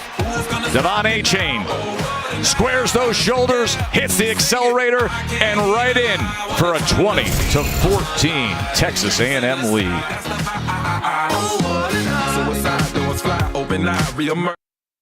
The Dr. Pepper Championship Drive Game of the Week. They have had notable thrillers meeting up here at AT&T Stadium through the years. Overtime in 2014, 2015, 2017. And now all of a sudden here, this one has turned into a wild one. 20 unanswered points by A&M. Let's go back to the touchdown here for Texas A&M on the opening drive of the second half. Just beautifully done up front along the offensive line. Just an excellent job, too, by the center, Bryce Foster, and the right guard, Layden Robinson. Just a thing of beauty. But A-Chain's the one that makes this one go. You see all this flow over the top. A-Chain sees that immediately, hits the cutback, and boom, finds his way into the end zone. Just an excellent run there by A-Chain. And a beautiful drive for the Aggies to open up the second half. Rocket Sanders tackled right at the line of scrimmage by Brian George. Katie. Guys, before Arkansas's offense took the field, Rocket Sanders had some extra padding taped to his right side over top of his rib cage. He also spent some time on the bike as well. Just something to keep an eye on as we move forward. He's been the workhorse. 2nd and 10. Tackled for a loss. That entire front right in his face. And it was Chappelle who was wrapping him up. Chappelle, of course, who had the scoop fumble and then the handoff to Devontae Richardson for the play of the game to this point. 3rd and 12. Corps Cadets and all the Aggie fans roaring for a stop. Jefferson extending the play, goes underneath. Hazelwood is tackled 3 yards shy of the line to gain by Richardson. Really good stand here from Texas A&M's defensive front. First couple plays, couple handoffs, things they were struggling with in the first half, but not the case here in the second half, as they win at the line of scrimmage and they force Rocket Sanders to cut in the backfield, thus slowing his momentum, and they drop him behind the sticks. It sets up 3rd and long. They force KJ Jefferson out of the pocket. It's nowhere for him to run. He has to throw it, and they tackle him short of the sticks. Just an excellent job there by DJ Durkin's defense. Fletcher on to punt. Anaya Smith back at the 27. This is a knuckler from Fletcher. And checks back up to the 39-yard line. Want to remind you, SEC football next Saturday at noon on the SEC Network. South Carolina State against South Carolina. Florida's in action against Eastern Washington on SEC Network Plus. These Aggies will be up against Mississippi State at 4 p.m. And then at 7:30, it is #1 Georgia taking on Missouri. And Greg, I will ask you this, and I bet you it'll be a discussion on your Always College Football podcast. When you look at Georgia and you see the athleticism of Brock Bowers, the All-American tight end, and you see him running the ball, right, and you see him scoring every which way, could he be the best player on that team? First of all, I don't like talking about Heisman in September. He's a tight end that does everything. I know, but we're talking about the best player, right? He's as versatile a player. He's as good a receiver as there is any receiver in college football. He's as good a tight end as there is. Give him the ball in space. Let him hand it off between the tackles. God probably be a great running back. Today. Johnson. Incomplete, and Muhammad was wide open. Muhammad had a weight on it, and there wasn't a man in coverage within 5 yards. Man, the throw really isn't that bad, but watch Muhammad. He kind of stops. He kind of misplays it, doesn't really know, kind of comes up, and then next thing you know, the throw's on him. Hudson Clark is way off the mark in coverage, but you can see Max Johnson saying, just keep running, keep running. This one's on the receiver. It's actually a well-thrown football. From a distance, you'd think, man, I can't believe Johnson missed him. But as you see Muhammad kind of gather his feet and not really run through the football, his indecision in tracking the football is ultimately what led to the incompletion. What a huge miss. A-Chain on 2nd and 10, wrapped up after a gain of 2.5. Xavier Brini, transfer from Georgia on the tackle. He was part of the national title winning team a year ago for the Dogs.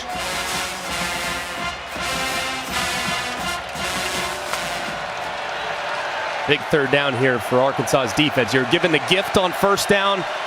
Made a nice tackle on 2nd down. If you can get off the field here, it looks like man coverage from Arkansas based on how they're aligned right now. 3rd down and 7.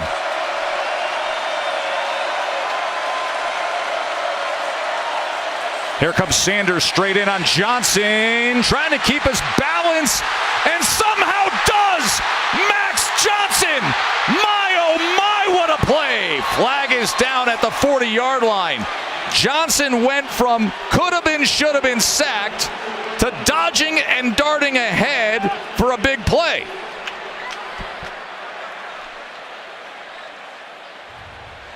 And there is his father, Brad Johnson, the Super Bowl champion.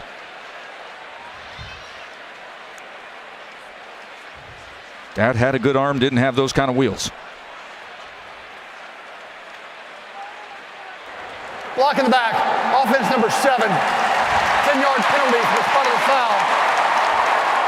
Makes third down. It's Moose Muhammad again.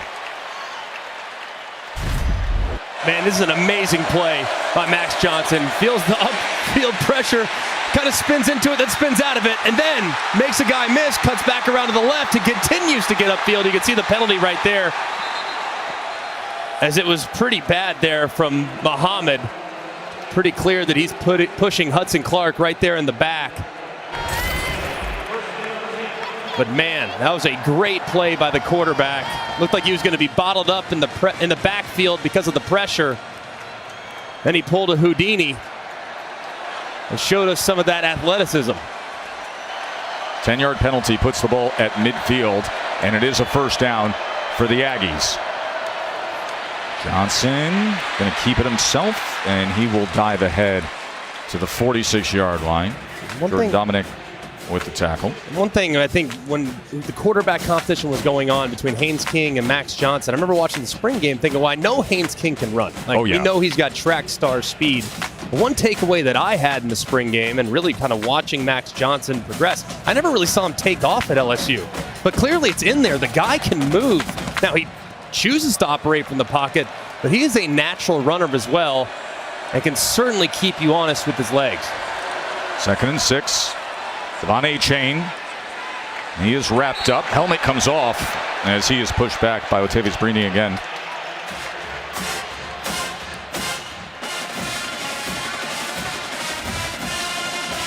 They're down in 4 coming up.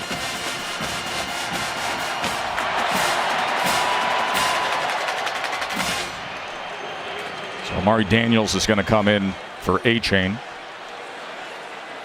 I think I want you to get here too. I mean, this could be 4-down territory for Texas A&M. Like those in-breaking routes, and those have been pretty good for them at times, but it hasn't really been there for them today. Let's see if they try to work an in-breaking route here to one of these slot receivers against soft coverage. That would pick it up right there, something underneath. 3rd and 4. Here comes the pressure. They pick it up to the outside. Cutting back and getting it is Brown. First down, Aggies, Yulkeith Brown.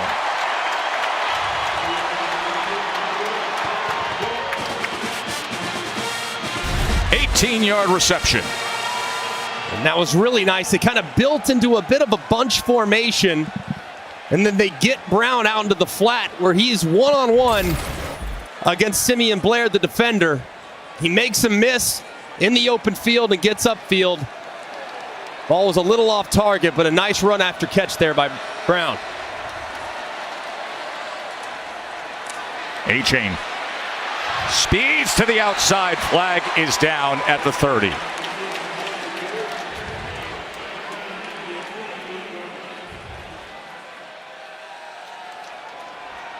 We get Robinson, I think, for a hold. Holding. Offense number 64. 10-yard penalty from the previous spot. It'll be first down. Most veteran of their offensive linemen. Yeah, and he's had a nice game so far, but this time he tries to kind of get around the edge, but he hooks the defender. Watch right there as he engages with Zach Williams. That right arm gets hooked up around the neckline of Zach Williams, and the official's going to call that every single time. He's had a nice game, though. I mean, Robinson, big reason why they scored that last touchdown. But there, he just gets a little high and a little bit out of balance with his technique.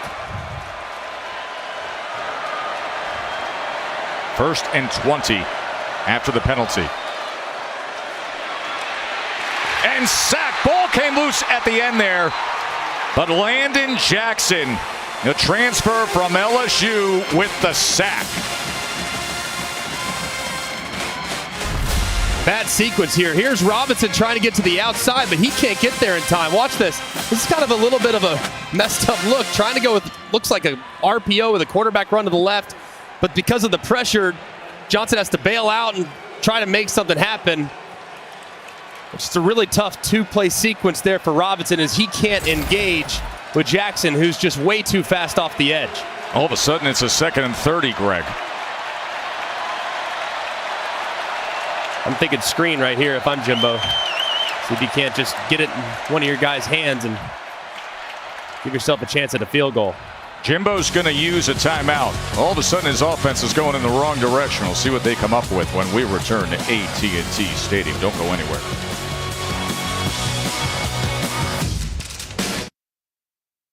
ESPN College Football Primetime, presented by Subway, is brought to you by Allstate and the Allstate AFCA Good Works team, recognizing athletes for their charitable work. Visit ESPN.com/Allstate to learn more. Our Taco Bell Live Más student section. Of course, these sections competing to be the Live Más student section all season long. And there are the Aggie fans. And mixed in, you'll see the Corps of Cadets off to the side. And there is Miss Rev Ma'am, the First Lady of Aggie Land, the highest ranking member in the Corps of Cadets, the beautiful American collie, Reveille. It's always funny to me every time you see like our buddies A&M, like, man, I'm so glad Reveille didn't pick my bed last night because I'd have to sleep outside. She gets to have whatever bed, any couch, you stay and leave Reveille alone. Bro, she wears 5 diamonds on her maroon and white blanket. 2nd and 30 underneath. This is Smith, and here he goes. On 2nd and 30, they convert with Anais Smith.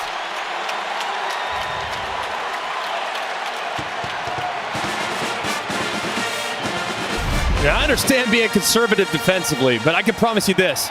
I'm not going to allow Anais Smith to have 15 yards of wide open green grass in every direction if I can help it. I mean, you can see just how capable he is with the ball in his hands, how quickly he gets north and south and eliminates that 2nd and long to create a 1st and 10. 32 yards on 2nd and 30 because of his athleticism. A-Chain cuts back to the 12-yard line. Sometimes prevent defense is your own worst enemy. And that time Barry Odom on the long 2nd and long. And that deep prevent, brought a little twist up front, thought maybe they'd be able to disrupt a little rhythm. Way too soft. And the Aggie wide receiver, Anais Smith, takes full advantage of it. James Johnson just made a nice play defensively. 2nd and 8. Johnson to the end zone. Incomplete. He was looking for the very skilled true freshman Evan Stewart.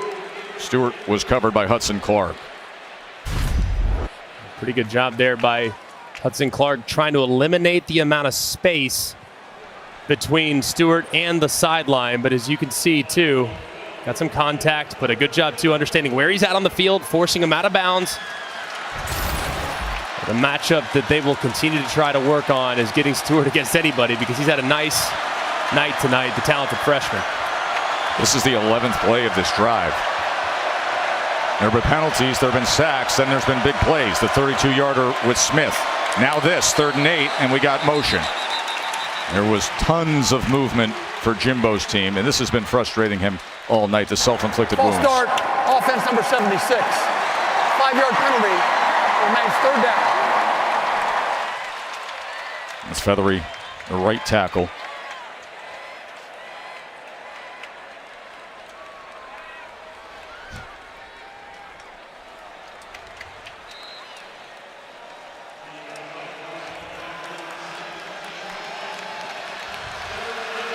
Third and 13. Great view from here at AT&T. Sold out for this rivalry. They're going to hand it off on 3rd and 13, and that just goes for 3 yards to A-Chain.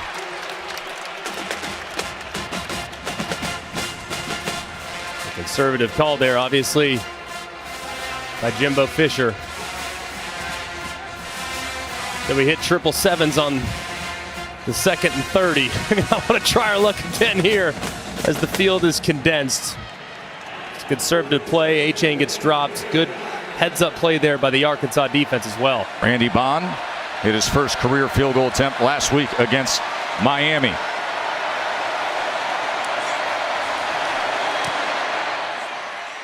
Good ball contact, good rotation, and through. And A&M, 23 unanswered points, up by 9 late in the third.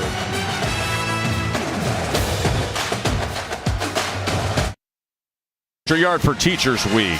That effort led by the College Football Playoff Foundation brings college sports together to recognize, show appreciation for the great teachers across our country. To support Extra Yard for Teachers, you can follow CFP Extra Yard or scan the QR code for more. Bond with the 31-yard field goal, 23-14. So much on the line for A&M. You said at the beginning of the night, a chance to get their status back, their standing back after the upset loss to App State. Speaking of teachers, Arkansas cornerbacks coach Dominique Bowman, he was a high school teacher, taught phys ed, and he's talked about how much he learned from that experience, how he learned everybody learns differently. And he says those experiences being a high school teacher, that helps him coach in the SEC. In fact, his wife is a math teacher. And he coached up Hudson Clark pretty well here. Yeah, very nice, too, by Hudson Clark. Great awareness where he's at on the field. A young man that has really earned his spot, Hudson Clark has. Known him since he was 9 years old. Very proud of that young man, and to see the player he's become really makes me very, very proud. I love hearing that. Rocket Sanders, tackled by Cooper. Well, guys, Sam Pittman told his team, just go be us. We got all kinds of time. And then he turned to his offensive line. He said, we need to be able to run the football. If we run the football, we can win this damn thing. So he's leaning on that veteran group up front. 2nd and 3, and that's exactly what they do. I think that's a good message, too, Katie, because if you looked at the first 2 offensive snaps for Arkansas this half, very passive at the line of scrimmage, almost kind of trying to play, patty cake. I mean, that's not what you do. And I know Sam Pittman being the old offensive line coach, that's not what he wants to see. Challenging those guys, emphasizing them getting downhill, flat back, and pushing some Aggies off the line of scrimmage. Jefferson on first down. Incomplete. Greg, remember when Sam Pittman turned to Katie and he brought up the mental side of things after that outrageous scoop and score and the handoff that A&M pulled off? Since that fumble, Arkansas has 17 total yards. A&M, since that moment, 236. Yeah, I mean, it can flip instantly. And I think part of it, just got to have confidence back. It was your own self-inflicted mistake. A&M made a great play. Give them credit. Man, you got to have someone that's going to take the bull by the horns. Sanders on 2nd and 10 as he is torn back by Chris Russell. Chris Russell's had a heck of a game. It was Chris Russell who had the forced fumble on that magnificent play for the Aggies. And Richardson took 82 yards for a touchdown after Chappelle handed him the ball on a fumble. Let's see if they can create something here for Warren Thompson. He's at the top of this stack set. 3rd down and 9. Jefferson. Incomplete. He was looking for Thompson. And they will strike up the fighting Texas Aggie band, the Noblemen of Kyle, as their defense does the job again. And man, this is good job stepping up. Good job keeping your eyes downfield. Just miss high. Him and Thompson kind of not on the same page. Thompson jumping a little bit too early, and Jefferson just missing a little bit too high. Got to put that one right on the face mask of the wide receiver. Just an unfortunate miss there for the Hogs offense. 6th punt of the night for Fletcher. And he skies this, going for big drive, big hang time, inside the 10, well done. Bounces back towards the 13-yard line. What do you say we check in with Matt Berry? Matthew? Let's do it, Joe Test. Got a couple of games that have gone to the half, Kansas State and Oklahoma. What about Adrian Martinez and the Wildcats going into Norman right now? Kind of bowls his way over to the end zone. Right now it is Wildcats Power Cat 24-17 over Oklahoma. Also at the half, it is all Buckeyes. Mayan Williams off the right side. They lead at the half 31-7. That punt looked like a Greg McElroy gap wedge. I don't think he hit it thin, and I don't think he yanked it way to the left. So, no, not much like my gap wedge there, Matty. Max Johnson, A-Chain, and Smith back out there. A-Chain, look at that shake and bake for a first down. How good is he in short space, Greg? God, he's just got such sudden movements. I mean, so sudden, so quick.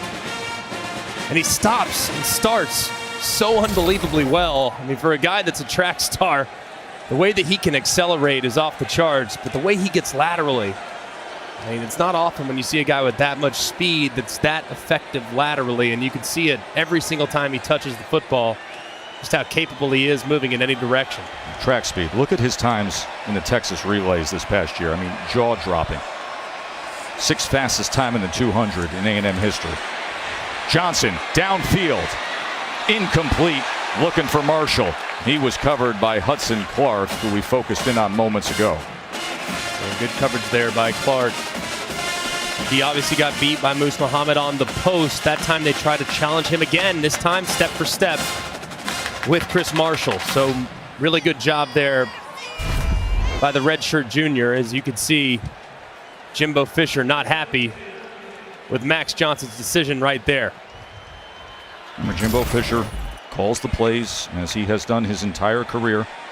Recently, he was asked about that, if he would consider giving up those duties. He said possibly. He goes, always evaluate things, but he feels like this offense has been close to breaking out. They run option, and Johnson does so well to the 35-yard line. It'll be 3rd and short. Bumper Poole with the tackle. And that is Anais Smith down on the turf, and that is the last thing that Aggies fans want to see. The dynamic playmaker, Anais Smith, is down and in pain. And it's not good either. I mean, he just gets rolled up so bad. He's down there trying to block out in front. Just gets tackled right into his right leg. Just hope so much that he's okay. He obviously means so much to this offense. Such an explosive playmaker. The senior has done a lot of great things in an Aggie uniform. So, he's one of the most reliable players in all of college football. I mean, through the years as a rusher, receiver, a punt returner, a kick returner. Let's watch the end of this play. As you see, just kind of gets tackled and rolled in. As that right leg is kind of trapped underneath Max Johnson's body and looks like Bumper Poole's body as well. So, man, just saying a quick prayer for this young man, because just hate to see an injury like that. Listen, he is dynamic with his physical gifts, but recently a lot of people pointed out what a leader he is. How he has called out teammates, talking about success of being a matter of want to, or people wanting to be locked in. And you can see he's really struggling to put any weight on that leg as he is helped off the field. Anais Smith, who just earlier in this 3rd quarter had a 32-yard catch where he made it happen on a 2nd and 30. One of the very best playmakers in the entire SEC being helped off the field. Not able to put a lot of weight on that right leg either. Just sick to your stomach when you see that, man.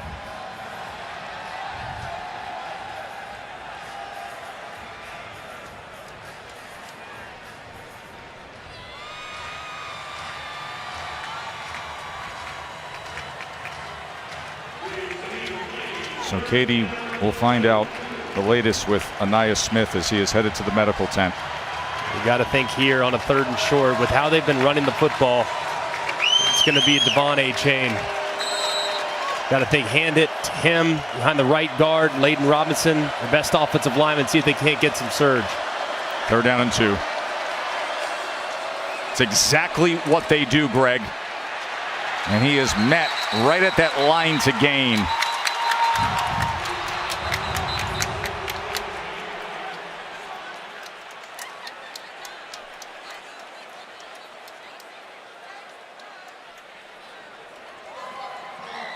They're down by forward progress. This is 4th down. With how they've been playing defense this half, I don't see any scenario where you would go for it, especially in a 2-score game. So I think this is the right decision. It's unfortunate that their back wasn't able to push the pile enough to pick up that first down, but a great job there by the Arkansas defense getting off the field on 3rd and short. Constantino, the special teams player of the week in the SEC, on to punt. Bryce Stevens set to return, heels on the 20-yard line, and there was movement as Constantino Offense number 29, 5-yard penalty. It remains 4th down. was set for his first punt since the first quarter.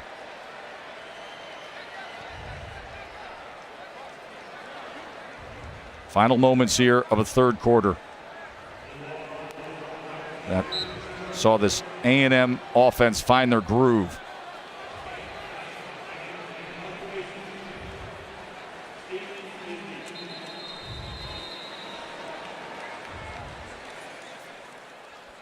And that is the end of the 3rd.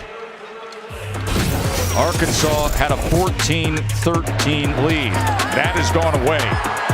Aggies, big 3rd quarter as they head to the 4th, up 9.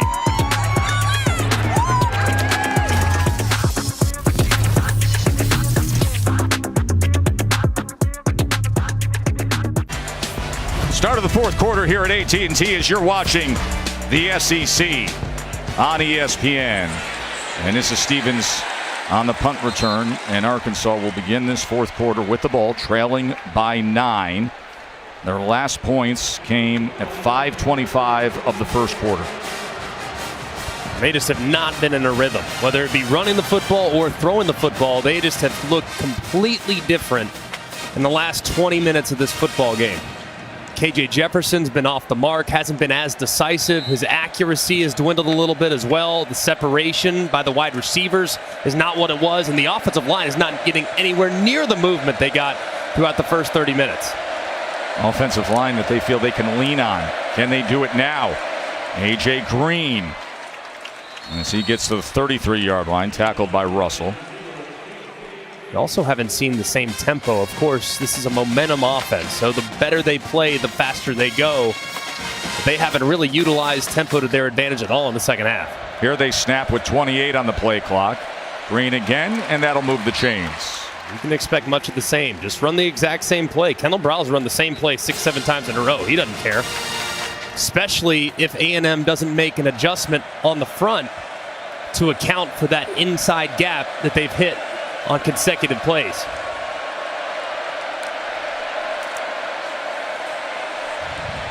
Green again.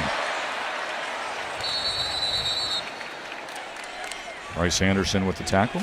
True freshman from Beaumont, Texas. Had a big game last week. Remember, Richardson was ejected last week for targeting, so Anderson stepped in, had 8 tackles against Miami. The intense DJ Durkin, defensive coordinator for the Aggies. Stood up to it, did Green, and made the most of it with 2.5 yards. Great job of making something out of nothing, because it looked like Cooper was going to drop him for about a 4-yard loss. It's a critical 3rd down here for Arkansas's offense. With how they've run up the first few plays, I'd expect another run play here, even on 3rd and medium. 3rd and 3. Jefferson gets it out. Quick out is secured by Trey Knox. Guy who added 30 pounds to his frame. Went from a wide receiver to a sure-handed tight end. First down. And a great job. You see the tight end flipping his hips like a wide receiver. The ball thrown off the mark on the out route on the inside hip. That's not a good throw by KJ Jefferson to his left. That ball's got to be out in front. But a nice job by Knox making it right. First down, Razorbacks. Hazelwood orbit motion. This could be a double pass. Or it could be a disaster, and it's a sack. Hazelwood tackled for a loss by Shamar Stewart. Antonio Johnson in on the play. Stewart in on the play. And that goes in the wrong way for a loss of 5. Really good job here by Texas A&M's defense. I mean, they do not fall for it at all. Instead, coverage is perfect on the back end, and they're able to corral Hazelwood before he can even attempt to throw the ball away. Just wisely take the sack there, but a great job there by DJ Durkin's defense, playing their keys and not getting caught by being overly aggressive. Bryce Anderson is down. Medical team out to see him. We'll take a short break. It's a 2nd and 15 when we return to fourth quarter action here. A great game. It's going to be a grudge match. And we can kind of validate what happened last year.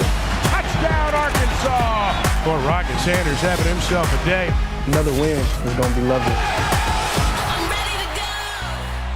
That 10 next to Arkansas's name is being threatened. By the way, this is the first time since 2012 that Arkansas has had back-to-back weeks in the top 10. But right now it's the Aggies in the fourth quarter with a 9-point lead.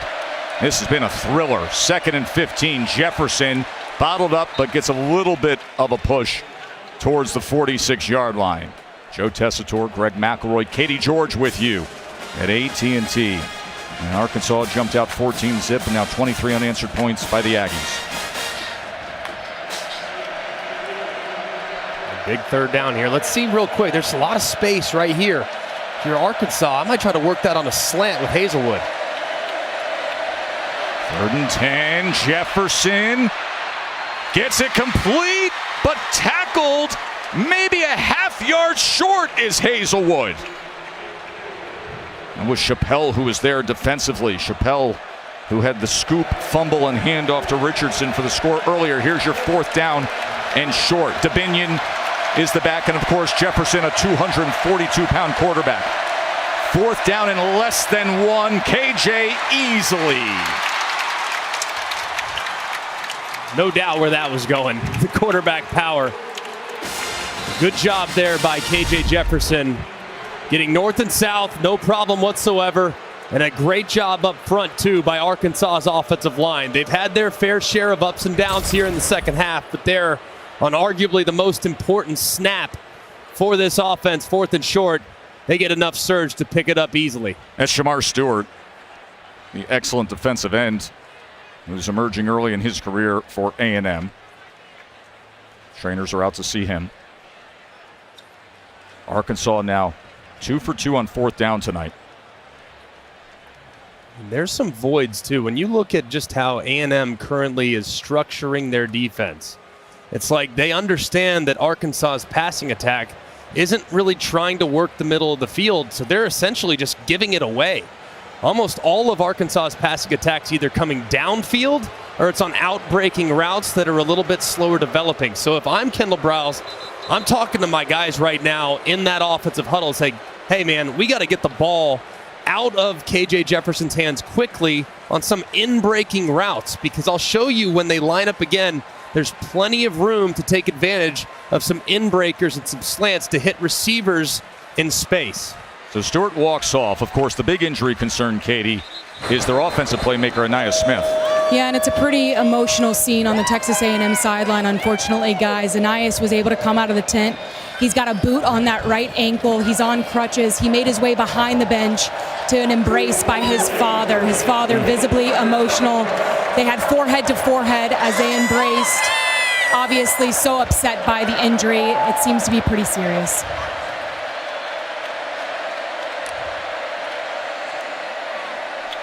Here's DeBinion on 1st down for the Razorbacks.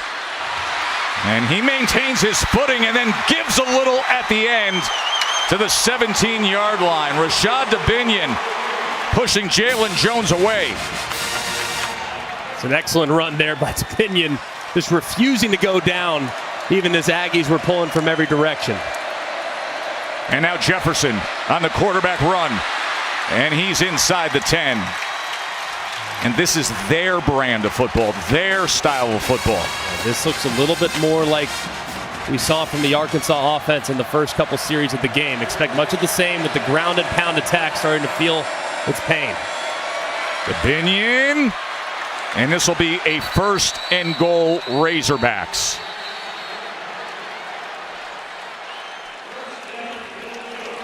This might be a spot too, especially on 1st and goal around the 5-yard line.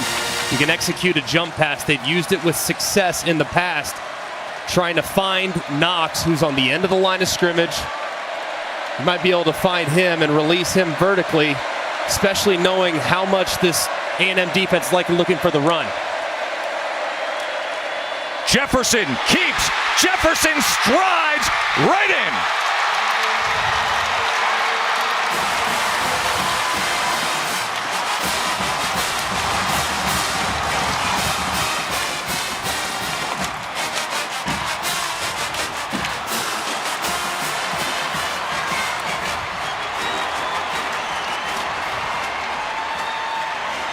Thirteen-play scoring drive at a critical juncture here in the 4th quarter.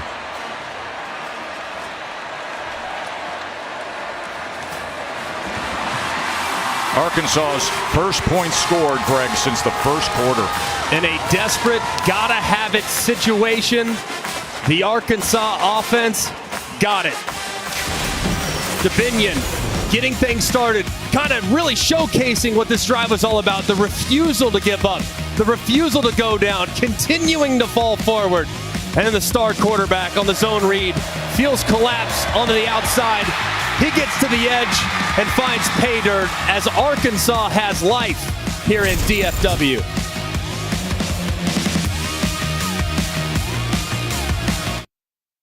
ESPN College Football Primetime is presented by Subway. Try the all-new Subway Series menu. Your pick of 12 irresistible subs. How about that giddy-up leap by K.J. Jefferson into the end zone? And let's just look at the 11 rushes on that drive, Greg. That's who they are, man. I mean, just stick to what you do well. And I think the challenge was clearly answered there by the offensive line because the surge was much better throughout the course of that drive.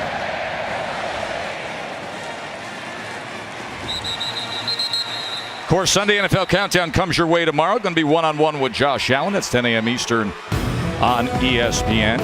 And then Monday Night Football. Team that calls this place home, the Cowboys and the Giants. 8 o'clock on ABC, ESPN, ESPN Plus, and Monday Night Countdown gets us going at 6 p.m. Those Giants are 2-0. Of course, the Cowboys owner right now has a rooting interest in the team trailing by 2. Most prominent alumnus, Jerry Jones, sitting in his box. Just over 10 minutes to play. And what has been a thriller all night long, a wild one between the Aggies and the Hogs. John Daly's Hogs, that hat that simply says Pigs. His son plays on the golf team in Fayetteville. Max Johnson, that was blown up. Never had a chance. They had assignment football, and then they had Eric Gregory just slice it in there. Just a really good job here by Gregory. You're going to see him just beat across the face. It's exactly what happens. Ogumbi, the left guard, number 74. He's the backup left guard, but he's in there tonight. And a nice play there by Gregory, forcing the speed option to be dropped for a big loss. 2nd and 12. Low snap. Johnson able to pick it up and then get rid of it. And on the other end to A-Chain, and they're saying it's a catch. Officials meeting. One said catch. And can you believe that? Incomplete. Receiver was out of bounds. 3rd down. No, you can't. They get together and say he was out. So close right there. Is the ball secured, and where does that toe as it's coming down? That right foot. His bumper pool is forcing A-Chain out. Doesn't get down in bounds. One official thought he saw it, did. The other coming in to overrule him.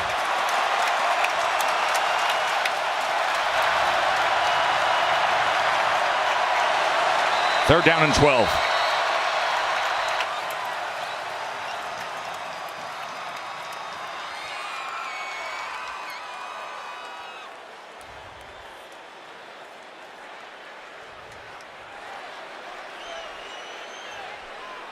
Ruling on the field was an incomplete pass. The receiver did not come down in bounds. The previous play is under review. So they're going to review it. Play is officially under review. It's really close right here. Where is the foot? Yeah, it's so tough to tell exactly where it comes down. Of course, it's called incomplete on the field. So everything that you see in these replays must be indisputable video evidence beyond all doubt to overturn. Right there, I can't tell exactly where the foot is relative to the sideline. It's a great effort. And it's a great, great play. Right there, you can't see it either. Well, let's bring in our rules expert, Matt Austin, and forget what you see. Sometimes it's more about what you can't see because you have to have the indisputable video evidence, Matt. Yeah, you're exactly right, and Greg nailed it. Without a shot right down the sideline, you just can't tell. Looks like he might have dotted the I with that toe, but it could be touching the white. The ruling on the field is incomplete. I don't see anything to overturn it. And the other thing, too, and obviously I don't see enough to overturn it. I think it's going to stand, and that's going to be where it is. I feel like the Aggie sideline would be going absolutely berserk if they felt like it was inbounds. You know, you can't use that as an indicator in the replay Your football process. and practical IQ But can. Practical football intelligence would tell you, I would think that on that sideline, they'd be hooting and hollering, throwing towels and helmets and water bottles in the air if they felt like that was dropped in After further bounds. review, the ruling on the field stands. It's third down. So I think that's the correct call. Just not enough evidence to overturn. But either way, you got to tip your cap for the effort. So it stands as incomplete. 3rd and 12. Huge play right here for the Aggie offense. Just kind of lost some of the momentum in the game. And now an opportunity to secure it back by picking up a 3rd and long. I don't hate the idea of getting A-Chain out on a little wide route here and see if you can't throw it to him. 3rd down and 12. Pressure. Johnson gets rid of it and able to get it to Green. Donovan Green saves the day for the Aggies. 1st down, Texas A&M. 16 yards. Wow. I mean, what a great catch. Does he secure it? Looks like he does. Nothing there to indicate that it was an incompletion, but just a prayer there by Max Johnson as he was getting hit by 2 Arkansas defenders as he released the football. What a big play by Johnson. Remember, he had pressure right in his face on a touchdown in the first half as well. Does it there. A-Chain gets around the edge, hits the speed. He's different. Few guys can do that. Simeon Blair had to track him down. 24 yards somehow. Just how quickly things can turn. A 3rd and 13. Unbelievable catch. Great play by the quarterback, even though it was a bit of a lucky play as well. But they make it. Next thing you know, A-Chain, he gets an opportunity, nearly scores with it. This would be a shot right here. If I'm Jimbo, I'm taking a shot over the top. I know you're running it well. See if you can't rock them to sleep and throw it over their heads. Remember, without Anais Smith, their best playmaker on the outside, Max Johnson with time, but well covered downfield and then taken down by Gregory. Eric Gregory with the sack. That is their 3rd of the night. A great job here by Gregory. He's really working against 2 Aggie defenders. They try to take that shot, trying to throw it over the top. They just run out of time. Nothing really open downfield as Gregory drops Johnson there as he tries to step up. It's great effort there by Gregory, the nose tackle, but excellent job there in the back end by the Arkansas secondary, not allowing anyone to get behind the defense.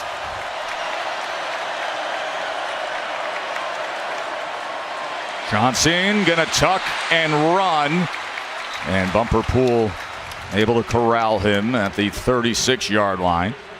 That clock is going to count down under 7 minutes, and A&M with that 2-point lead as they roared back. They trailed by 2 touchdowns and then 23 unanswered points before KJ Jefferson cut into it. Right here, right on the fringe of field goal range. This might be a spot where Barry Odom says, hey man, we need to try to come after you a little bit and knock you out of field goal range, because at this point right here, as you can see that green line, very, very close to it. Maybe you see a blitz from Arkansas's defense. Here it comes. They do. Johnson stands up to it, incomplete. So Barry Odom, the defensive coordinator for Arkansas, comes up with the call that gets the stop. Right there, if I'm Max Johnson, I'm sitting there thinking I'm right on the fringe of field goal range. The only thing I can't do is take a sack, because if I take a sack, I know we have no shot of trying to kick a field goal. There, he just decides to lose it against the pressure that Arkansas was bringing, so a good throwaway, but a nice call there by Barry Odom, forcing the ball out of the quarterback's hands a little quicker than he wanted it to come out. Randy Bond steps out there. His second game as the starting place kicker. This is going to be a long attempt of 53 yards.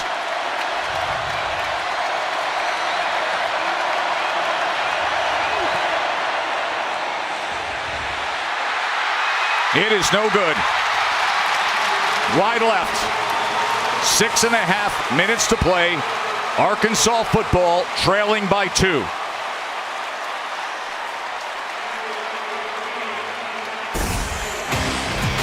Jimbo has seen a lot through the years. Sometimes that body English, does it help you? Lean, no.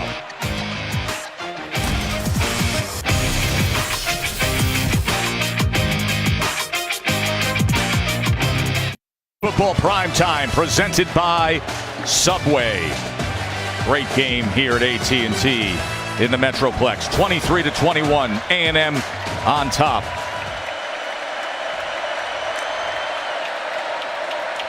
Johnson with the carry. Makes his way to the 39-yard line. Antonio Johnson with the tackle. Remember last year Arkansas snapped A&M's 9-game win streak in this series. The Aggies were knocked out of the top 10.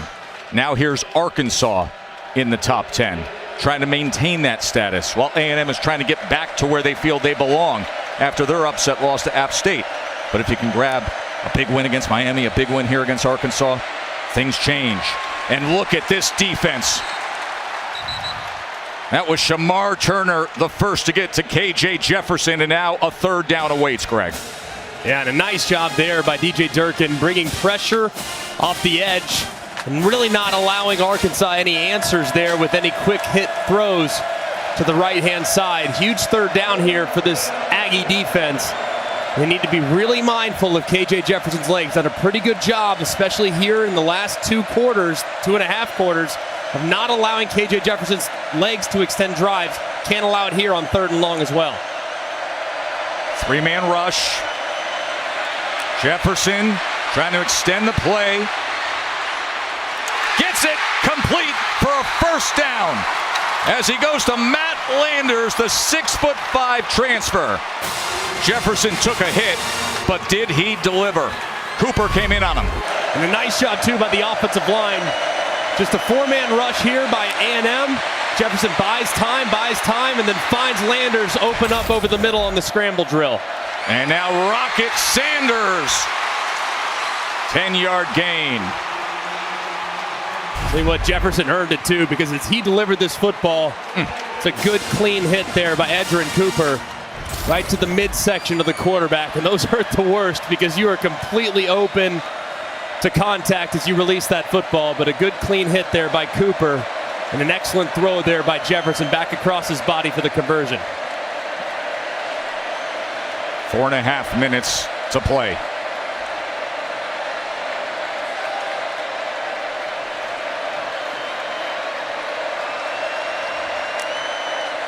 First down.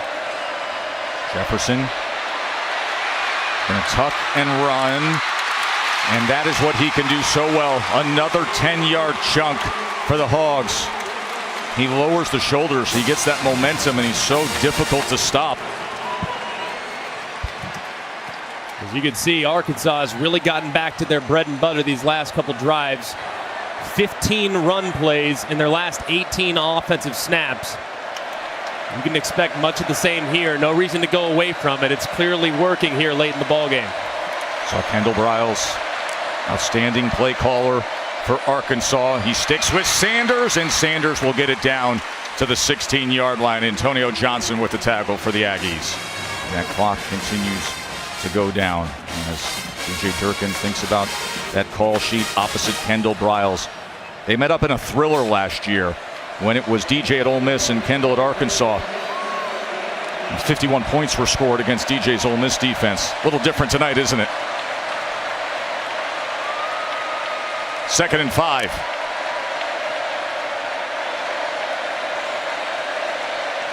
Pressure look from Texas A&M off the left-hand side, but now after Arkansas has made an adjustment, does A&M make an adjustment, bring it off the right? Here it comes. Here it comes. Oh, and it's a bad snap. Ball is loose. A fight for it, and Arkansas has it. You saw that edge pressure. They came with the cat blitz. The snap wasn't a good one from Stromberg. Sanders recovers it as Jefferson was struggling to control it. What a hold your breath moment for the Hogs. Yeah, just off a little bit. Looked like it was a little to the right. Didn't seem like anything that Jefferson couldn't corral. Yeah, oh, never mind. That ball's way low, as you could see.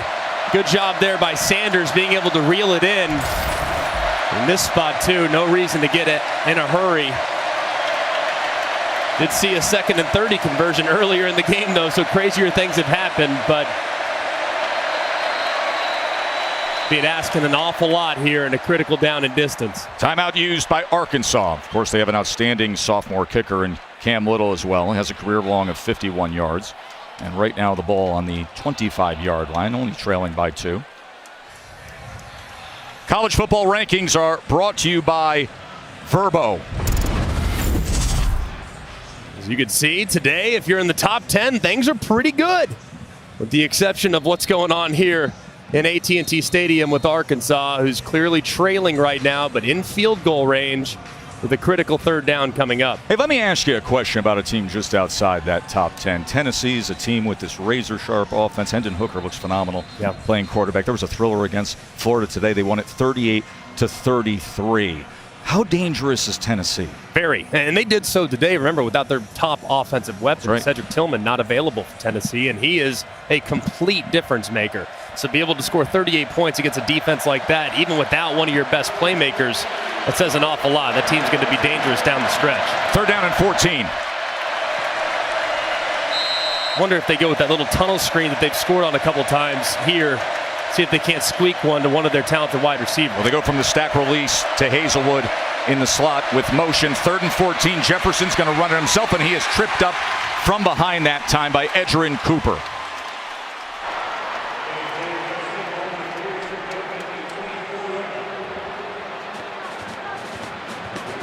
We'll let this clock go all the way down.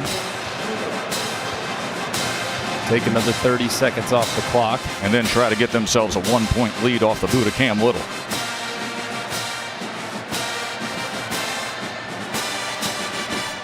Sam Pittman, what a turnaround it has been. His 3rd year.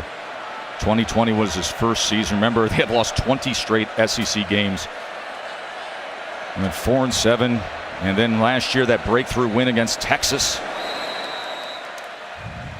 And then beating LSU. A&M in this rivalry game. Outback Bowl against Penn State. And now a top 10 team. Minute 35 remains. And KJ Jefferson has been terrific the last couple drives, Greg. Yeah, needed to be too, because they were really in a hole there offensively. Hadn't done anything until the last couple drives, but he's done a great job of being decisive in the run game. And when he's run the football, he's gotten north and south. And here's one of the few throws. Extending a play to his left and finding Landers over the middle. Nice, excellent throw, as you can see, running tough there. And they've had a good plan for him. They bottled him up for the most part. These linebackers for A&M have been off the charts good, but he's found a way to give his team a chance, and that's what great quarterbacks do against quality competition. So it's going to be a 42-yard attempt to take the lead. Eli Stein's the snapper, Reed Bowers the holder, and here is Cam Little to take the lead for the Hogs. It hit the top and rains down into the end zone.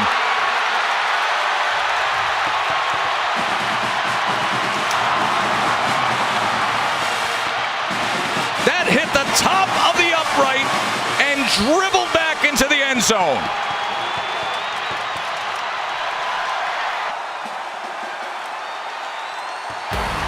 When you thought you have seen absolutely everything, this could be what decides the game. Never crossed, never went in, and just sputters to the ground. How you like that, Jimbo? We'll finish this thing up with, I'm sure, more drama when we return.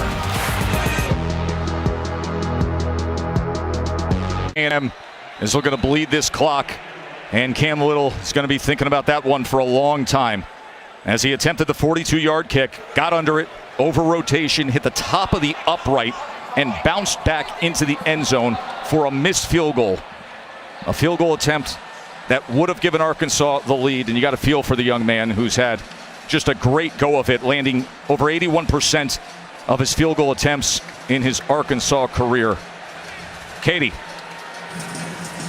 Well, as you guys could imagine, Arkansas players are gutted. They're in disbelief. I mean, Ricky Stromberg, the starting center, has been crying on the sidelines. He's now got a towel over his face. They're distraught, guys, and rightfully so. Can't believe it. Stromberg, who is a first-team All-SEC center, who has given so much to this program. A senior. He leads that offensive line. But go back and look at this kick by Cam Little. And watch how he strikes the ball as he gets under it, bleeds out to the left. That's the over rotation that gets the ball going to the right. Then it hits the top of the upright. Now, if it went over the upright, the official underneath it, the judgment call would be no good anyways. But it could have bounced in and been a made field goal. Bottom line is it was not struck well and not driven with good rotation and a target line to give them the lead. As A-Chain takes it ahead, and he has a career high. And then, of course, Greg, the key play of this game. Absolutely outrageous. Yeah, 13-point swing immediately as KJ Jefferson's going in on a quarterback power. It gets ripped from him.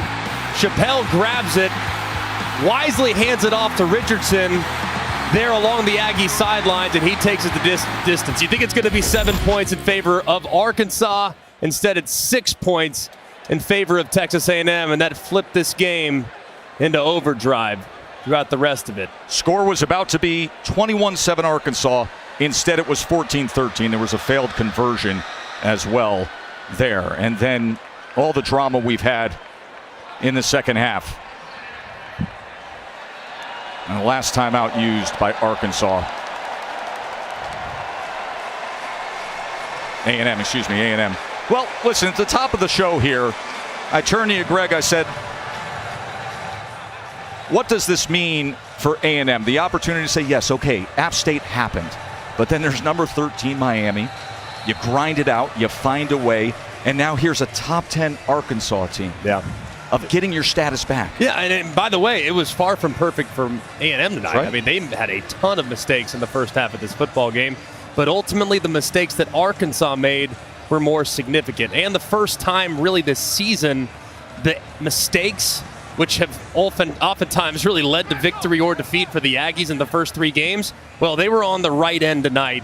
And they didn't play great by any stretch, but they did enough on defense to be able to disrupt Arkansas's rhythm enough in the second, third, and fourth quarters to be able to hang on for your dear life. I thought it was a really, really gutsy performance from A&M, because there were times tonight where you felt like this thing might get away in favor of the Razorbacks. Oh, right up until the point in the second quarter when Devon A-Chain had to have that 63-yard run. They were lifeless offensively. They didn't have a first down until that point. And now Max Johnson takes a knee. And that will do it. It has been a wild rivalry through the years here at AT&T with all the overtime games. But this one matched it for drama and wackiness. And you just have to feel for that young man, Cam Little, whose field goal attempt that would have given Arkansas the lead bounces off the top of the upright and back down into the end zone. Outstanding performance from A-Chain with 155 yards on the ground, a career high. Gutsy performance by the A&M defense. And Katie is standing by with a winning coach, Jimbo Fisher. Well, as Jimbo said, we like to make it interesting, and the guys in the booth called this a gutsy performance. What did you think of your team's ability to outlast? We are gutsy. We play hard. We just can't have the self-inflicted wounds. We had chances to put things away. We got to learn to keep some poise and execution. But listen, the fight, the heart, the guts of these guys, to be able to come out here and do that And the drives in the second half, the defense made the changing play. And offense, we got to scroll it and get there. They could have finished at the end. But we're getting better. We just got to get better quicker. You said that you were happy to have 2 ranked opponents on the schedule after the App State loss. Why? Because I want to find out who we are. I think it gives you a chance to really stand up and find your guts. And we've got another one next week in Mississippi State, who's a great team. That's a hard place to play. I mean, so we needed those challenges to find out who we are, and that's the best way to do it. Thanks for the time. Congratulations. He mentions at Mississippi State next week. Obviously, that Mike Leach offense with a veteran quarterback, but an offensive line that has had some struggles, and they're going to have a challenge facing DJ Durkin's Texas A&M defense. But then remember all offseason with all the controversy, the comments and the barbs back and forth between Saban and Jimbo over the recruiting and NIL. Everybody was circling the date with Alabama. Right. That's in 2 weeks, and the way this A&M team is gaining some confidence, maybe that juice is back for that game. Yeah, but let's not talk about that one right now, all right? Because I know A&M fans are sitting there thinking, hey, look, we're excited about the Bama game too, but sure. And Mississippi State got us last year, so right. That's right. There's business to be done. There's a lot of things still in front of them, and a lot still to accomplish. Difficult game next week, like Jimbo referenced. But this was, A&M's season really has been about mistakes. They have had shortcomings. They have had mistakes, self-inflicted mistakes, errors, fumbles, turnovers. You name it, they've had it. Tonight, they were able to weather those mistakes and still found a way to win and capitalized on the other team's mistakes as well. So I think if they can bottle this up, be a little bit cleaner, they'll be in good shape moving forward as they get into the heart of the SEC schedule. And I think you're going to have one of those plays that you'll see over and over and over when Chappelle gave it to Richardson and went 82 yards. This was the turning point. 82-yard return by Damani Richardson. Utah and Arizona State are coming your way. For Katie George and Greg McElroy and the entire crew, I'm Joe Tessitore saying enjoy the rest of your night, and thanks for spending time with us here in Dallas.